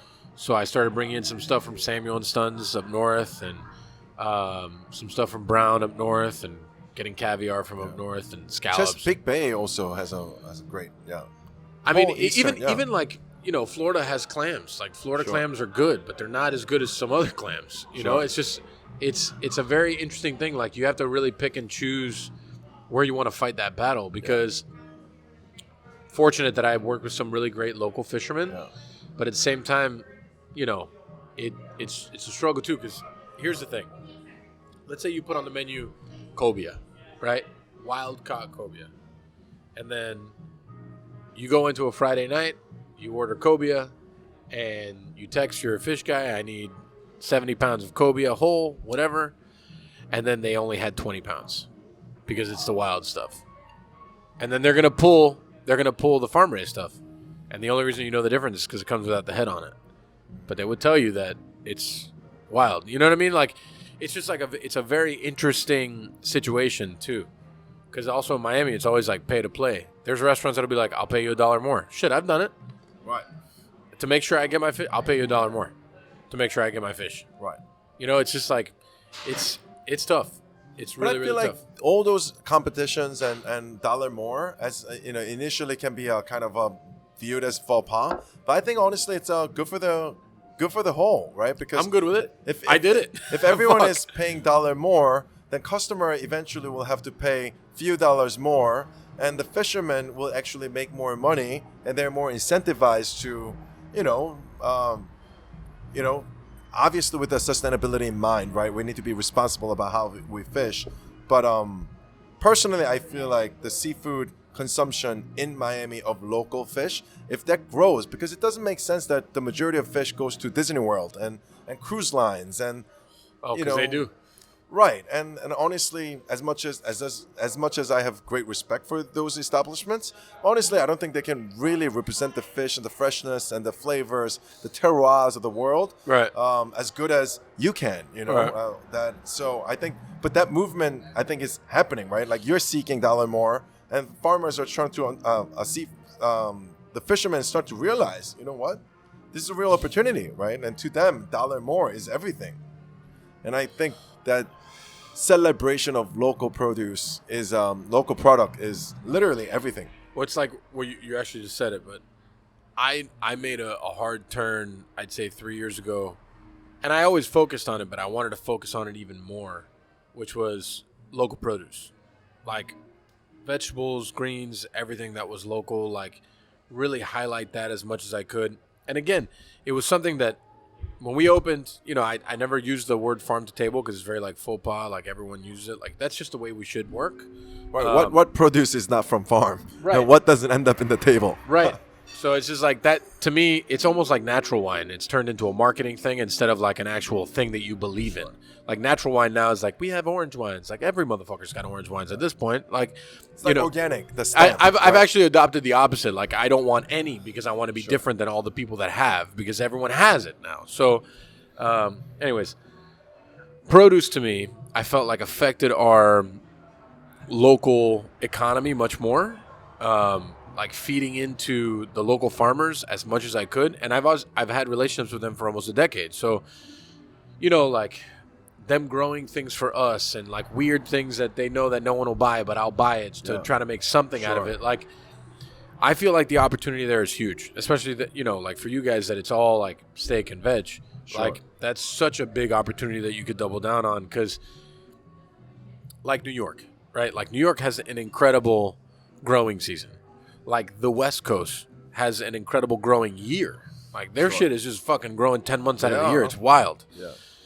But we have such a special thing here because of where we're located on the equator, right? Like the kind of what we can grow here is so varied. Like we can get hikori turnips, but we could also get mamey, mangoes, jackfruit. Like we can get all these varied things. And for so long, when I was a younger cook, it was just like, oh, we have nothing to cook with. We have lots of shit to cook with. So much. You just got to fucking figure out how to use it. Sure. So I've always found that as like a very, on our menus, like in the summertime, when a lot of people kind of fold, I feel like we double down. Like we've made soup out of mamey. We've made carpaccio out of jackfruit. We've done like so many things that for people may seem weird, but to me, they just kind of made sense. And here in this environment, it made a lot of sense. Right. So I think the locality of things is what can identify like Cote, New York to here. Sure. And as that evolves, because like how often do you guys really change the menu? Just seasonally, probably 4 times a year. Four not times so a year. much. But opportunity to open a restaurant in Miami is a huge opportunity to do that, right? Because we actually don't want to recreate what we did in New York identically in Miami at all. Because there's that'd be very boring. What we want to do is we want to learn, we want to adopt, and actually become a better version of Cote by coming. So and we learn so much about the product, and maybe we can even change the menu in New York because we learned so much from here. I think, and that's It's something that always interested me. Like I have a friend in Cleveland, and I've like. Before I went there 5 years ago, I had no fucking idea what Cleveland was like. I mean, it's Cleveland, Ohio, but the produce there is so interesting. So every year we talk, and I'm just like, what can I send you and what can you send me? So like sometimes they'll send me berries, sometimes they'll send me apples, and I'll send them mamey, I'll send them mango, I'll send them whatever. He's like incredibly weirdly creative. Yeah. So the shit that he comes up with is incredible. When you're given an opportunity to work with some different stuff, that's literally the only reason I went to Cleveland to do a dinner with him. It's like, what do you have here? Like, I had never seen an apple on a tree in my life. Yeah. Not until I was 33. That's awesome. Yeah. Never. Shameless plug for our August 19th, 2019 episode with Chef Brett Sawyer of The Plum in Cleveland. The Plum and Good Company. And Good Company. Yeah, come on. If you're going to plug it right. Come on. You know, it's just like it was such an opportunity. Like we went, what a trip. We rode to this apple farm. We smoked a ton on the way there. By the time we were there, we were super baked. And it was like we just drove through this field of apples. And it was like they made their own cider. We're like, we want to make cider jelly. And just like, it was like, it honestly was something for me that was so special because I had never experienced that before until I was 33. Sure. So Must be a shock. Yeah. it was a shock. I was like, apples are on fucking trees. They're not in a supermarket or in a box. This is wild. So, and then honestly, and I'm sure you can attest to this too, is like there's nothing like having that product fresh and real there's nothing like it. Right. And I think that goes into kind of terroir thing, right? So I'm not sure if you knew, but Cote is actually a Korean word. You know, obviously it's a French word for, you know, coast or slope or whatnot, like Cote de Boeuf, Cote Roti, but Cote d'Or, but Cote in Korean means flower. My first restaurant in West Village was Piora, which meant blossom in Korean, Piora. So what came after the blossom is the flower. So significance of flower is, you know, a lot of people, when they see flower, they just see a flower. Yeah. But what they don't understand is there's a root and there's a plant, the entirety, and it happens to blossom once, right? What they only see is just the flower, but the flower is just a byproduct of the roots and the earth and the cycle of life, right? So whenever we go to a new location, and this is our first attempt, you know, we want to actually put our roots down into that place, right? Which means that we should incorporate what grows in this planet, this earth, you know, the Miami, Florida earth, you know. So as much as, right now we're chasing for time, so I'm not going to go ahead and say our opening menu is going to be so Miami, whatnot. It's going to take a little bit of time. You know? It takes time. Like any plants, you know, it needs at least 6 months to 1 year until it can fully kind of become localized. I want to throw in here, especially because I'm sure if Carlubo were here, he'd want to throw it in here. I don't know whether this is a story that you've been told, but Miami only exists as it does because of a flower. So the whole story is, you know, Flagler, the street, is named for Henry Flagler, the railroad developer who brought people to Miami. Sure. And Julia Tuttle, who founded the city, convinced him the story is at least, that she convinced him to bring his railway into Miami, which led to the flourishing of Miami, by mailing him in the dead of winter an orange blossom. No shit. It's like, hey, this is what we have going on down here. While you all are freezing, here's a fresh orange blossom in the middle of the winter. And he was like, okay, I'll take my railroad down there. That's so beautiful. And just let's just say it the way it is. The northern people, where I come from, like during the winter, God gave us winter, but God also gave us Florida sunshine. So we actually genuinely consume so much of citrus from here to sustain ourselves throughout Florida the orange is something sadness special. of winter. I'm just like observing this because this is our first time. We're new, right? But I think something that's special about restaurateurs is how we find things that have deep-rooted significance to us, and we may only know them, and we'll share them, but it's not like common knowledge. Sure. You know, like what area it stands for, what your restaurant stood for. The reason why our hammer has flowers around it, you know, is because there's area it stands for battering ram, right? It's breaker down of doors. We felt like that was something that was very big for me 6 years ago, is that I felt like Cuban cuisine, or the trajectory of what Cuban American cuisine would be, needed someone to break down those barriers so people could start to look at us differently. We're not just white rice and black beans. We're a lot more than that. But within all that kind of destruction, there is a lot of beauty. There's a lot of growth. So talking about growth and like how you were talking about a menu, you know, like I struggled so much for this is my first restaurant. So like I struggled so much. And the first time that I was on my own without like a chef that had won several James Beard Awards and whatever working over me, telling me pretty much what to do every day.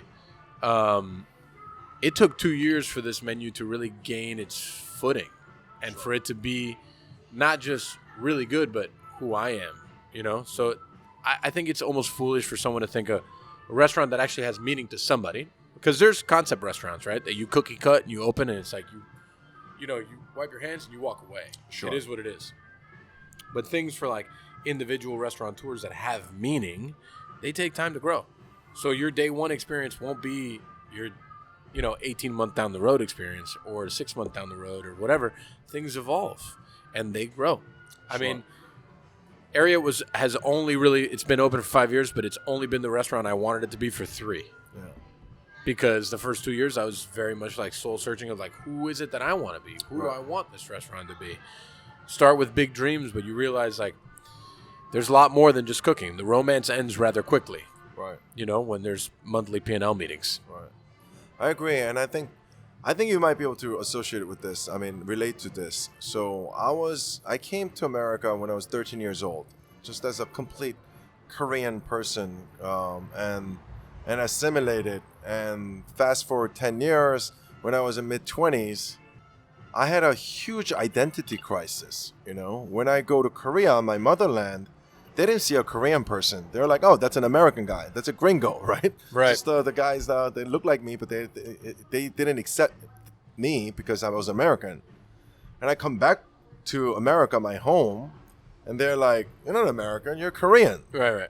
So it's like, I don't fit in anywhere. I feel like for, my entire 20s, I was just trying to figure out who I am, what I am.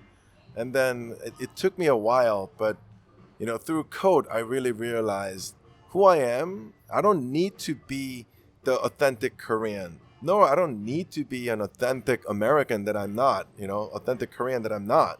I am Korean American. Right. I understand American culture better than any Koreans can ever understand. And I understand. And in some ways, you understand American culture better than a lot of Americans. Exactly, because I saw it from the outside, and now I'm completely in. And I understand Korean culture better than any American can possibly do, because that's where I was born and raised. So that kind of, and then once I realized that what made me so insecure about my identity actually became the strongest identity. 100%. And once that happened, I felt like that's when genuinely I put my wings that I always had. I just never knew it existed. And I started practicing how to fly. And then muscles started to develop. And now, I'm very humbled and grateful to say, now I feel so confident about this is who I am. There's nothing fake about it. There's nothing pretentiousness about what I'm doing. I'm not trying to, sell coq au vin as if I grew up with that stuff, Like, no, I'm selling Korean steak. This is who I am. And I feel like, like a lot of aspiring restaurateurs, all try to figure out like which beat to kind of rap to, but the beat exists in you, and if you're rapping to your own beat that beats inside of you, I feel like that's genuine, that's sustainable, and you can do this shit for the rest of your life without any hater who doesn't like it. Well, guess what? Go fuck yourself. Amen to that. I wonder, and Mike, I would love for you to kind of expand, because I know that, well, I don't know, but I would guess that there's a lot of what Simon just said that resonates with you in some kind of way. I mean, 150%. But I wonder, Simon, if you could expand a little bit on the intermediate steps, right? Because before you got to where you are now, I wonder what some of the versions of that understanding of your culture were and how they were expressed. In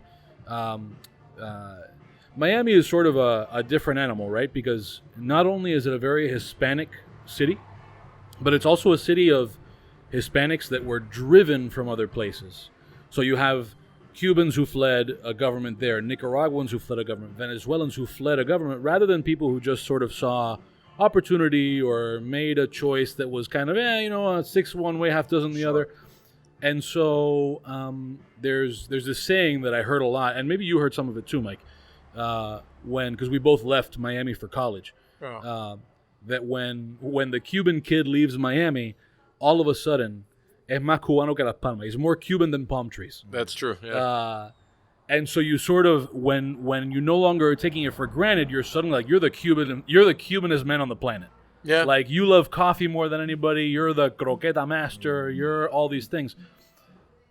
And that's sort of, I think I see it, and I think you probably see it too, given the way that it's expressed itself at Ariad and all these things, as kind of an intermediate step before a more nuanced understanding. So what did that look like for you as you sort of, and it's also different because you were born in Korea, as you came to understand your cultural place in the world, and how did that express itself kind of in that in-between time?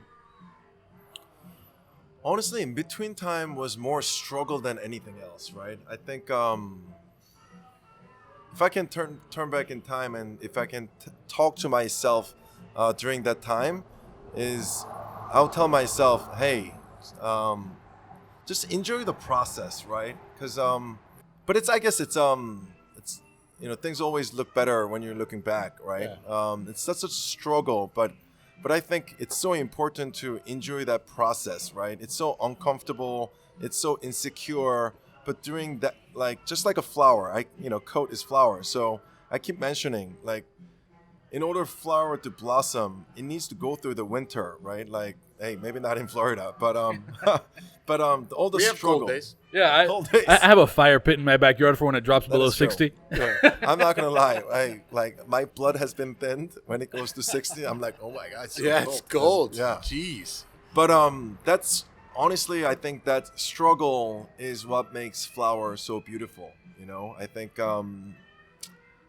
especially nowadays, it's all about how to avoid hardship and how to avoid the sadness, how to avoid all those things. But honestly, I don't think this COVID-19, that the sledgehammer that hit me in the face, I don't think I would have been able to endure that if I didn't have that struggle and that, like, adversity and things that you thought that it was unfair. I mean, COVID is totally unfair. How can you, a government single-handedly close an industry and don't have a relief program to, help that out? It's Right. just completely unfair. But quite frankly, unfair is the name of the game, right? Right. So, and I lived that all my life, as an Asian man in managing a fine dining restaurant in New York City. Even New York City, there's a lot of, racism and, judgment and things. And I feel like I swam against the current the entire life. And honestly, I feel like that built the muscles. Yep. Now, during, global pandemic, that muscles all came to use. And I feel like that in between time, right, before the flower finally blossoms, the struggle, I feel like without that, the flower is actually meaningless. The money that you make is also just a quick money. I feel like that shit that you wake up to a pain and you sleep to pain. I feel like looking back, I feel like that was literally the only source of, the fertilizer that allowed the flower to blossom. Yeah. And dare I say, with most humble heart, I'm very grateful that I went through all of that. Now that, I'm in a better place, I feel like that was everything. So I want to ask you, Mike, a similar question. But before, I just because this came up earlier in the conversation, and we did a little bit of comparison of New York and Miami and the racial dynamic. I think as you spend more time here, this is not to say that Asian culture is as prominent in Miami as it is in New York or certain other parts of the country. But I think as you get to know the city more, you'll find these interesting little pockets, especially of people who are descended from the various Asian migrations to Latin America. Sure. Right. So, Itamay is a good example. Sure. The Cuban population in 58 and 59, Cuba, I want to say, was like 10% Chinese immigrants. No shit. My great-grandfather was Chinese. No way. I look more like my mom, but my dad's side, my dad has 9 brothers, and all of them are nicknamed Chino. And my favorite story about that is some coworkers of mine in my last job had been having lunch at a Chinese restaurant, and kind of jokingly, or not jokingly, they're just sort of like without even thinking about it, asked their waiter without thinking, like, "Oye, ¿cómo está?" And the waiter was Chinese. And before they could correct themselves and say it in English, the waiter comes back, nah, bro, aquí pinchando un domingo. Yeah, just, in this very Cuban Spanish, yeah, just working on a Sunday, man. You know how it is. So I think the more time you spend here, the more you'll find some of that Asian culture and influence in these unexpected places, even if it's sort of a step removed. Right. Because Latin America, it's a quarter of the globe. Yeah. And it has its own experience of Latin American migration that has then rippled into the U.S. But Mike, I wanted to ask you, because I think Simon will have, there might be some interesting bounce around here, a similar question, right? Because we've talked a bit here about like the evolution of how you've expressed yourself in food. Yeah.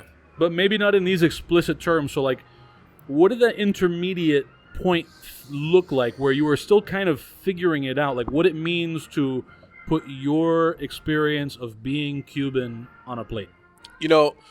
I think a lot of it had to do with breaking away from the mold of like just always being what someone else wanted me to be, right? So I came from a place that I actually worked for a guy from New York, and our chef owner was Michael Schwartz, and we did that for 3 years, and it was tough. I mean, he ran great Italian and French restaurants for a long time, and it was a tough kitchen to work in, and all the stuff was like classic French or classic Italian, and then Michael obviously was tough too. And before that, I worked for Norman Van Aken, so it was always like big names that equated to, yes chef, no chef, and move on, and which is part of the gig, But in that time, like, you don't have a second to think about like what your mission really is. So the day that Ariete opened, the menu was good, but it was also very like confused into who it really was, because what it was an extension of those things. It wasn't really myself having a conversation with a diner, So over the 2 years, and then I think it really came, the make or break moment was in year 2, rolling into the weekend, negative 10 grand in the bank account, and knowing that payroll was due the following week, and saying, like, if I'm going to do something, I'm at least going to go out and be exactly who I should be. And, I mean, it was a fight or flight mentality. And I don't know, we had a great fucking weekend. We made it out of the weekend. We paid payroll, and I'm fortunate that I have a great business partner that, helped guide through the whole thing. And, it was like, and at that point I was like, fuck it, we're just going to keep on fighting this fight. Like, I'm going to, not only am I going to be who I am, but I'm going to embrace who I am, and that is going to be who we are. Because, like, to your point, there's so many times in Miami, right, that people are trying to be like something from somewhere else. Sure. Follow the beat to your own drum. Be who you are, right? Realize how special you are as a cook, as a person, as a human. It doesn't really matter. And then follow that. Because my thing here is, like, the food at Ariete, it's kind of weird sometimes. I don't think it's weird. But people are just like, oh, he keeps it a little weird, or entulos, or whatever. For me, it's what makes me feel. So it's not weird, But at the same time, I don't give a fuck if you don't like it. If it's one of those things that, like, you don't appreciate the stretch, or you don't want to get yourself to that place, or you don't want to experience something different, there's shit on there for everybody, But at the same time, I'm not going to be less of who I want to be as a chef, as a person, as a restaurateur, because you don't want to stretch yourself out a little bit more. And I think a lot of times people, they always want to serve, I use the reference of the burrata salad all the time. Because the burrata salad, no matter what you put on it, no matter how you people are going to buy it. Sure. Right? Because it's fucking burrata salad, right? You can put tomatoes on it, you can put cucumbers on it, you can put salad, you can put, it doesn't matter the dressing. Oh, burrata, I'll have that. I'll have burrata. I'll have the burrata. And just people always fold to that, right? So you could be a burrata salad, or you could be something else. And years 3, 4, and 5, and 5 was obviously the most interesting one, we were who we were, and, we pushed the envelope of the space the most we could. I mean, the kitchen's only 10 feet long, as far as we could, and it was appreciated. I say that in very specific terms. It was appreciated. People came, people dined, people enjoyed. There's, like we said, there's no guide here. the Beard Awards are very funny for the state of Florida, and like all those things. But at the end of the day, like how I tell my staff, we don't do it for those things. We do it for ourselves. And that's something I learned myself. That evolution was, I am a 35-year-old American Cuban. I was born in Hialeah. My family roots are as Cuban as it gets. I left this city for 5 years, and I did learn how Cuban I really was because I was not like anybody else. And I embraced that. And then also, that stigma of Cuban food needs to be X, Y, and Z. I am not those things. So we will fight through that to be who we are. Sure. And we'll grow with it. And it's about being fearless and relentless and persistent because, yeah, people are going to doubt you. But if you doubt yourself, then you're fucked, man. Right. You're the whole thing. Just fold. Give it up. Because if you doubt yourself, then there's nothing at that point. And also, we're not in some rocket science business, Like, what we do is get the best ingredient possible. We give our passion, we price it right, and we serve it to our customer to make them happy. Right. I feel like, forget about whether you're Cuban, whether I'm Korean. I feel like, a great ingredient and the passion and the right intention, that's universal, and I feel like we can stick to it. And I totally really relate to you in a sense that when I try to do Korean Steakhouse, they're like, dude, you're a Korean barbecue restaurant, Like, Korean barbecue is fun because it's casual and, like, it's... I said, no, like, there is different aspect to Korean cuisine. And, we're going to have the largest wine list probably in Miami, Oh, yeah? How many wines? About 1,200 labels. 1,200 labels? Yeah. Fuck me, man. Yeah. It's going to be pretty awesome. But the way I see it is like, why not, right? Like, why not have access to beautiful wine, beautiful steak, cooked right on your table? And if you want to pigeonhole me to this Korean thing, you can. But I'm not in that pigeonhole. I want to get the best steak and get the best wine, a great beverage program with the hospitality. And I want to have the best time of my life with my guests. And to me, if you want to pigeonhole me, good luck, Right. I'm here to have a great time. I love that. Yeah. Yeah, this is good. Good This stuff. is a good place. I like it. Thank you. It's a good place to be. 3 martinis, 3 Negronis. Seriously. You're drinking Jack Bro. Daniels or whatever the fuck it is. Whatever it is, whatever your Jack Daniels knockoff is around. That's good. some James Pepper guy. That's good. That's good. I didn't expect how much of a good time I was going to have. Listen, this is a good time. This- I told those PR people, I was like, listen, maybe we're not that big a deal, but we have a good time around here. Good time is what is after. What am I after? That's it. I can tell you, the best thing about this podcast is actually the podcast. All the other things suck. Yeah. No, I mean, it's a good time. We talk a lot of shit. Yeah, we man. drink. We have it. Like, people always come in Yeah. with, like, this. We actually did a podcast with Jean George, Yeah. right? I love the man. I love him, too. I respect him. And, like, he was, like, so structured. And I'm like, I'm not, right? I'm very, like, hey, let's go have a drink. I'm off the cuff, always. ADD. Yeah. I love the pictures of that podcast too. Like he's got his chef's coat on and all know. the gel in his hair, and you shut up in a flannel shirt. Like who in Miami has a flannel shirt? I have several flannel shirts. Yeah. Several. But you don't listen, first of all, misconception. Not all flannel is thick and, No, and I heavy. know. That is true. Especially when you wash it right away out of the dryer. But It's nobody crisp. shows up at the Edition in a flannel shirt and a what is that? A dad cap? It is a dad cap. Yeah. But you have to admit, I looked good. Oh man, I did. If only you had rolled up in a Harley. Well, soon. Soon. Soon. And Caddy would have done the job. Oh, like, Excuse me, Jean George. We're going to go round 2. The Harley has arrived. As long as I get parked. JGV! Chef JGV!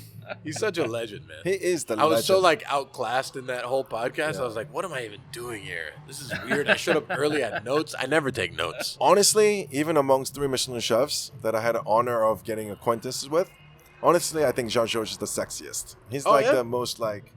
I've never seen him with any scruffles in his face ever. Yeah, he's just like a- clean. And it's yeah. like, like I can imagine that his workstation is probably impeccable. Just Obvious, yeah. fucking like, He's one of the Jedis, he is. He Yeah. is.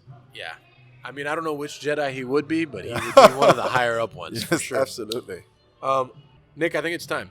So, ladies and gentlemen, this is where we do our wind down.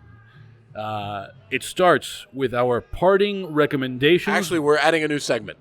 Okay, all right, fine. right. New Okay. segment. Okay. Woo! So apparently, New segment. apparently, I wasn't sure if this was going to be involved here, but okay. So our wind down is now several steps. So It is. step one. Do you want to do this first? Well, Okay, I hold had on. this Let me- epiphany. Hold on, I had an epiphany. I know you let's had an hear the epiphany, epiphany. but okay, all right, fine. Yeah. I was working the pass on Saturday night, and there was a refire check, and I fucking cannot stand refire checks. They just fuck up the whole flow of the kitchen. They just piss me the fuck off, and I was like, motherfucker, and they didn't give me a refire dupe, and I was like pissed. I was just angry. Yeah. So at that moment, the whole idea of like did not like just like came into my head. It wasn't a DNL, but it was a thing. So I was like, what if this was a segment on the podcast? A DNL segment. What did you do this week that you did not like?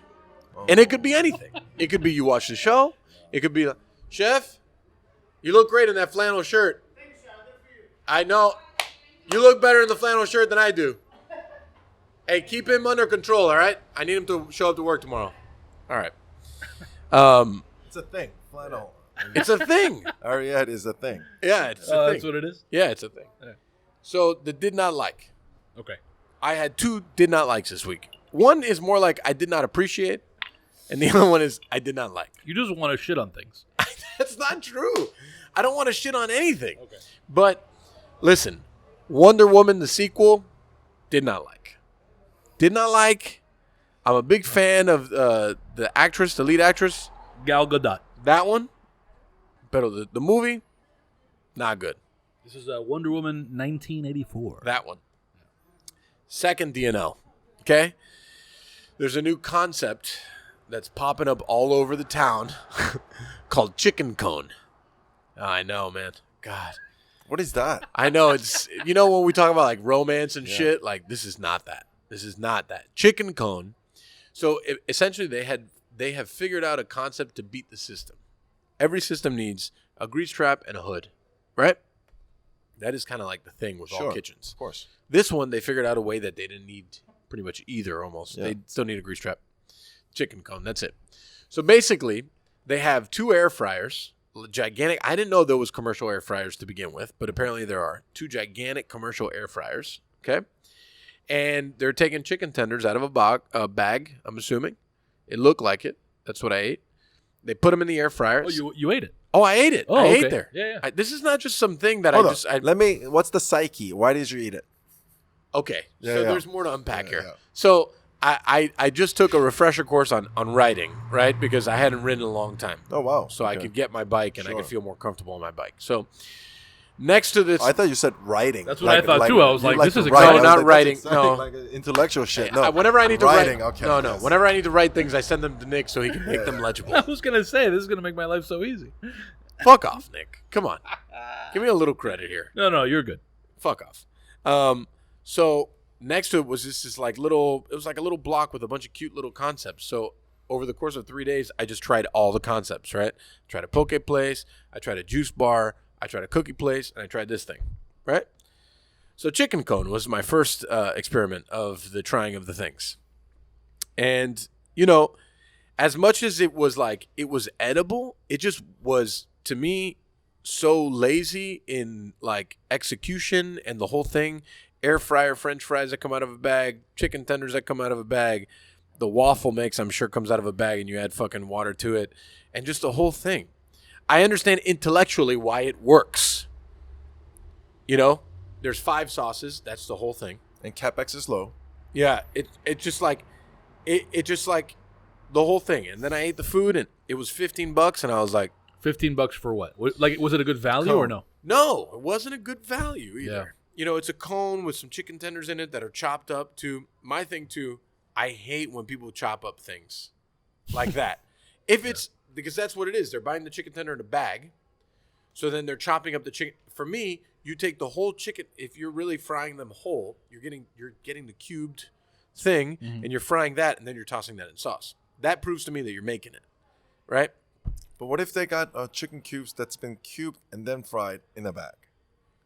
That's a good curveball. Yeah, That's The a good loophole. That's a After good they heard our podcast, they're gonna be like, There's you know so what, many fuck people it, that yeah. have heard our podcast and been very upset after and not like this. Yeah. Chicken cone. We'll never have a guest from Chicken Cone. Chicken and cone, sembrador, all of them put together, they're not loving us. But anyways, I feel like they could do a better job. If they want me to consult, I'm more than willing for the right price. I like it.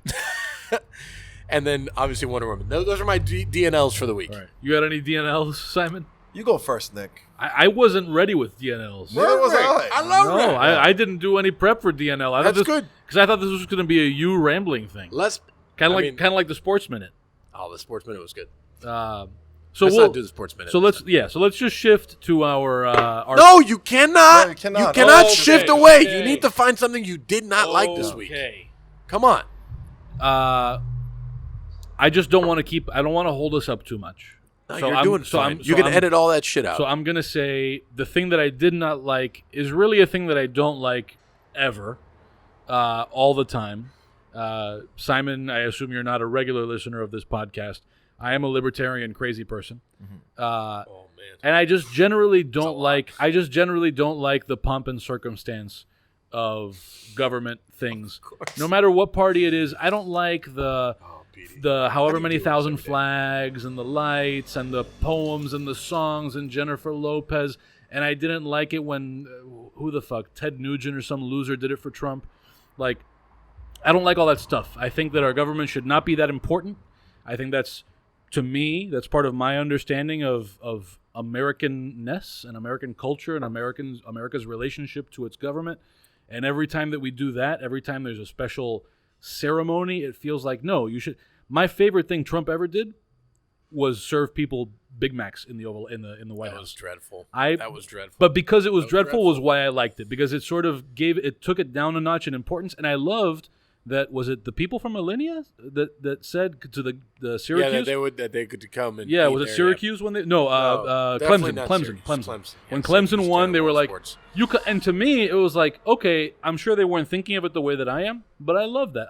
No, you know what? We're just people, and we're gonna help you celebrate this win instead of you thinking that the highest thing you could possibly do is get fed, I don't know, fucking lobster by Donald Trump or something. You know that's not Like- why he did that though. No, because he's an Because animal. he's a fucking But that's also moron. not. But that's also not why the Alinea people did it. But that I liked the outcome, and what I'm saying is that what I don't like is when people, the grandiose. yeah, thing when that people it's all talk like, turned into. and when people talk like they're having a religious experience watching a politician give a speech on TV.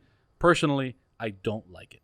Right. I like the That's less because we came the to less a place important. that politics suppressed us. Yeah. DNL, understood. Let's keep it to culinary now. You know. Whoa! I don't cook anything. I don't have a restaurant, so I can't help you. I definitely feel you. I have a similar sentiment. My DNL would be, I just recently had a big donut. You know, we're going through this training. You know, so some of them brought donuts as one of my managers bought a bunch of bulk donuts to feed, coffee and donuts. It's a thing that gets people going. You didn't like the donut.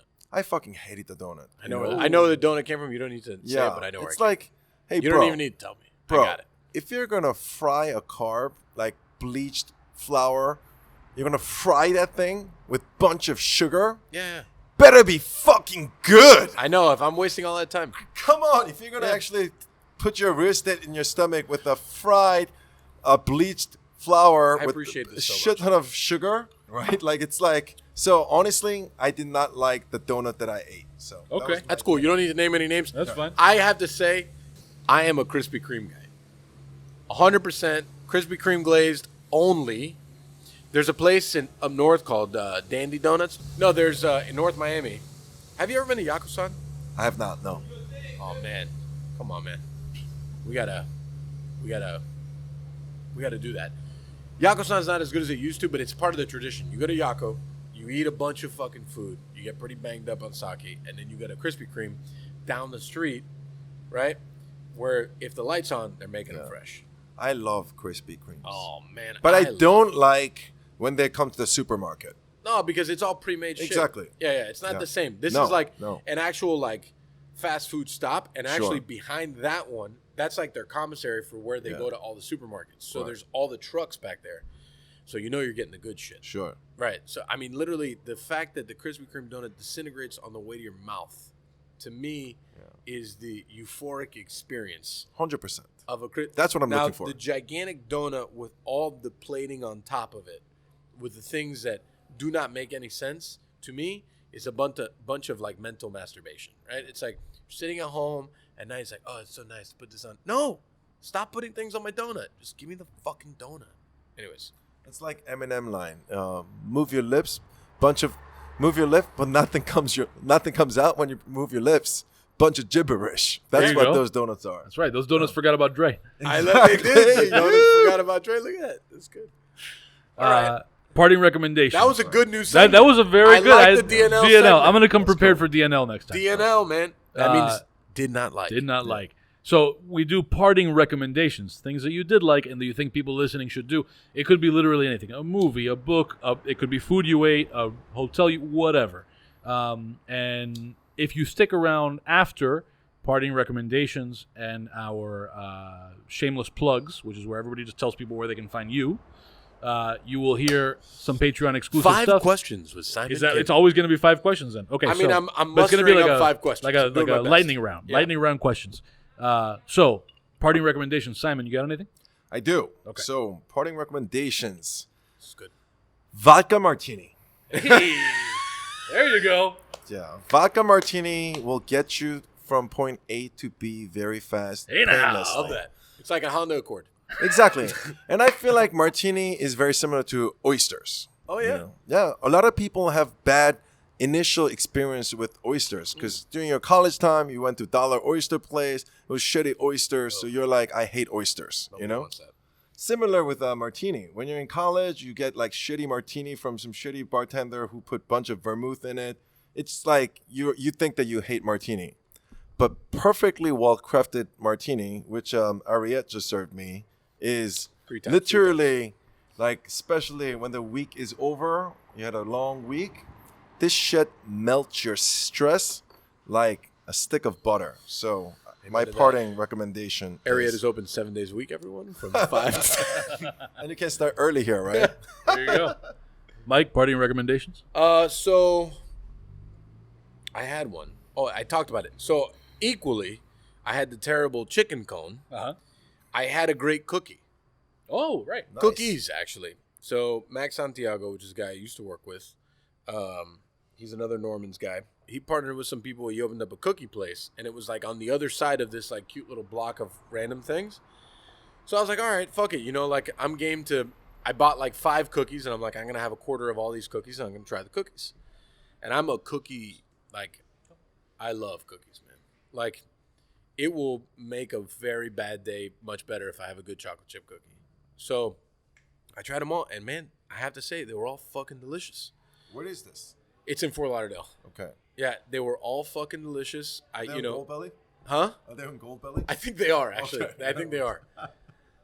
Next time I go to Fort Lauderdale, I'll bring you some. Cool. But they do like, and they also do gluten-free and like vegan ones that I tried and are very good. And like, I had just regular chocolate chip, and I had peanut butter, and like, man, they were all fucking delicious. They were all, I wanted to be mad about something, and I just wasn't. I was like, I cannot be mad about anything that I just had. They're very good. We're not getting paid for this ad. This is a legitimate thing. I paid full price for all of them, and they were very good. Very good. You're gonna have one with after the chicken and cone. Yeah. Actually, I had them. This is a funny story, and I'll inject this into our party. Sure, yeah, go for it. So I was like, I wanted to eat clean, right? So it was like a poke place there, and I was like, all right, let me just get like a little bit of this stuff, and I'll have it on vegetables and whatever. Then I'll be able to go to my class. But I didn't read like the fine print, and I got the first poke bowl there, and I didn't know like they didn't put in the fine print like light your ass up poke bowl. And I'm usually pretty good with heat, but this shit, I do not know what was in this, but I was like sweating like a quarter way through the bowl. I was like, what the fuck is in here? I'm like I'm literally like dripping sweat. Like, what is happening? I deal with sweat pretty well. So the guy was like, is everything fine? I'm like, yeah, it's delicious. I'm good. I'm a light eater. Let me put a top on it. I just fucking, and it was good. I'm definitely not downing it. It was good. It was just like real fucking hot. Like, And I was like, okay. So I sat in my car for 20 minutes, and I was like, okay, let me get a couple cookies to really like calm this. And that's why I got cookies. Can't wait to try it. Yeah, it was good. It was good. All right, Nick. So my parting recommendation, I have mentioned on this podcast, another podcast that is not paying for us for this either. Fuck me. I know. Called How Did This Get Made? How Did This Get Made is about shitty movies. So it's a panel that talks about shitty movies. It's Jason Mantzoukas, Paul Scheer, and June Diane Raphael.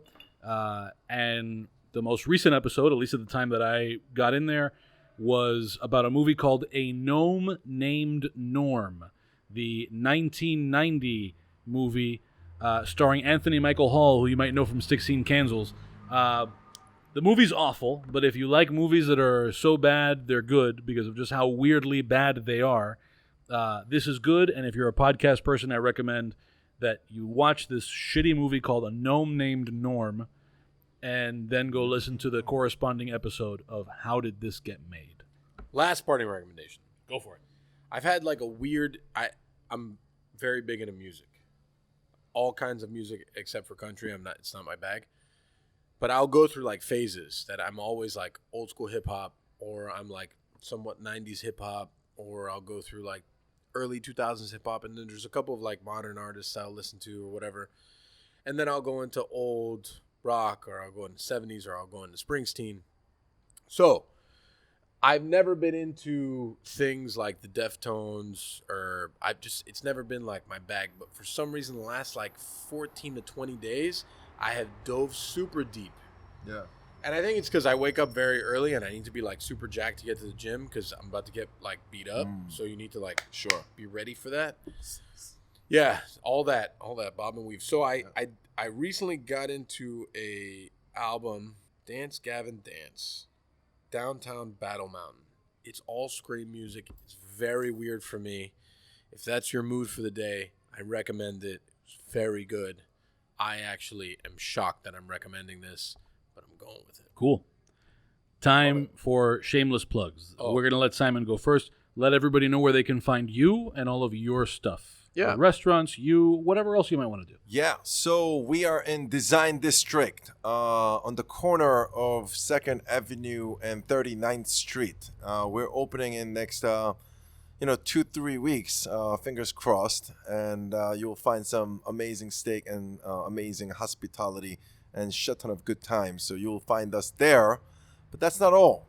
But if you can't wait, or if you're at home, if you don't want to go out, go to Goldbelly and you can order our steak online. So if you're stuck at home, if you like steak, if you don't want to eat cream of spinach and mashed potato with your steak, but instead like pickled vegetable and keep your beach bod, Yeah, I like that. order That's a good your Miami steak, right? Order There you your go. steak on Goldbelly at Cote. So shameless plug. Here it was. There you go. Mike, shameless plugs. All the things. All right, fine. If that's what you're going to do. Finally, We've done this 80 I know, but who 80 knows? times. Maybe How people many more plugs do maybe we people need? are coming here for the first time. But you know what? Fuck you. So, Pancon Podcast, dademag.com/Pancon Podcast. It's Pancon Podcast on all the social media things. That's Spanish for podcast sandwich. And also, if you want to support what we're doing around here, it's Patreon, Patreon, patreon.com/DADEMAG. For as little as $1 a month, you can support what we're doing and get some exclusive content, like, for example, the 5 weird questions Mike is about to ask Simon. Show some love. Boom, show some love. And if you Show pledge, me the money. show me the money. If you show us enough money, eventually you can get a mug. My understanding is Woo! there are 3 Pancon Podcast mugs in the world. Mike and I have never been in the same room as a Pancon Podcast mug. But some people have Pancon Podcast mugs. They're drinking coffee out of And long mugs sleeves. with our weird pornographic microphone sandwich It's logo not on it. pornographic, man. Some people think it is. I didn't to think get it was over when I that. took I gotta that check picture. this out. yeah. So that's all of our plugs. Patreon and social media and all 5 that shit. questions with Simon And this coming is up where next. it's over. Give me Mike, all your money. you didn't have a hot button topic sound, but give us a sound. Boop. That's where it ends.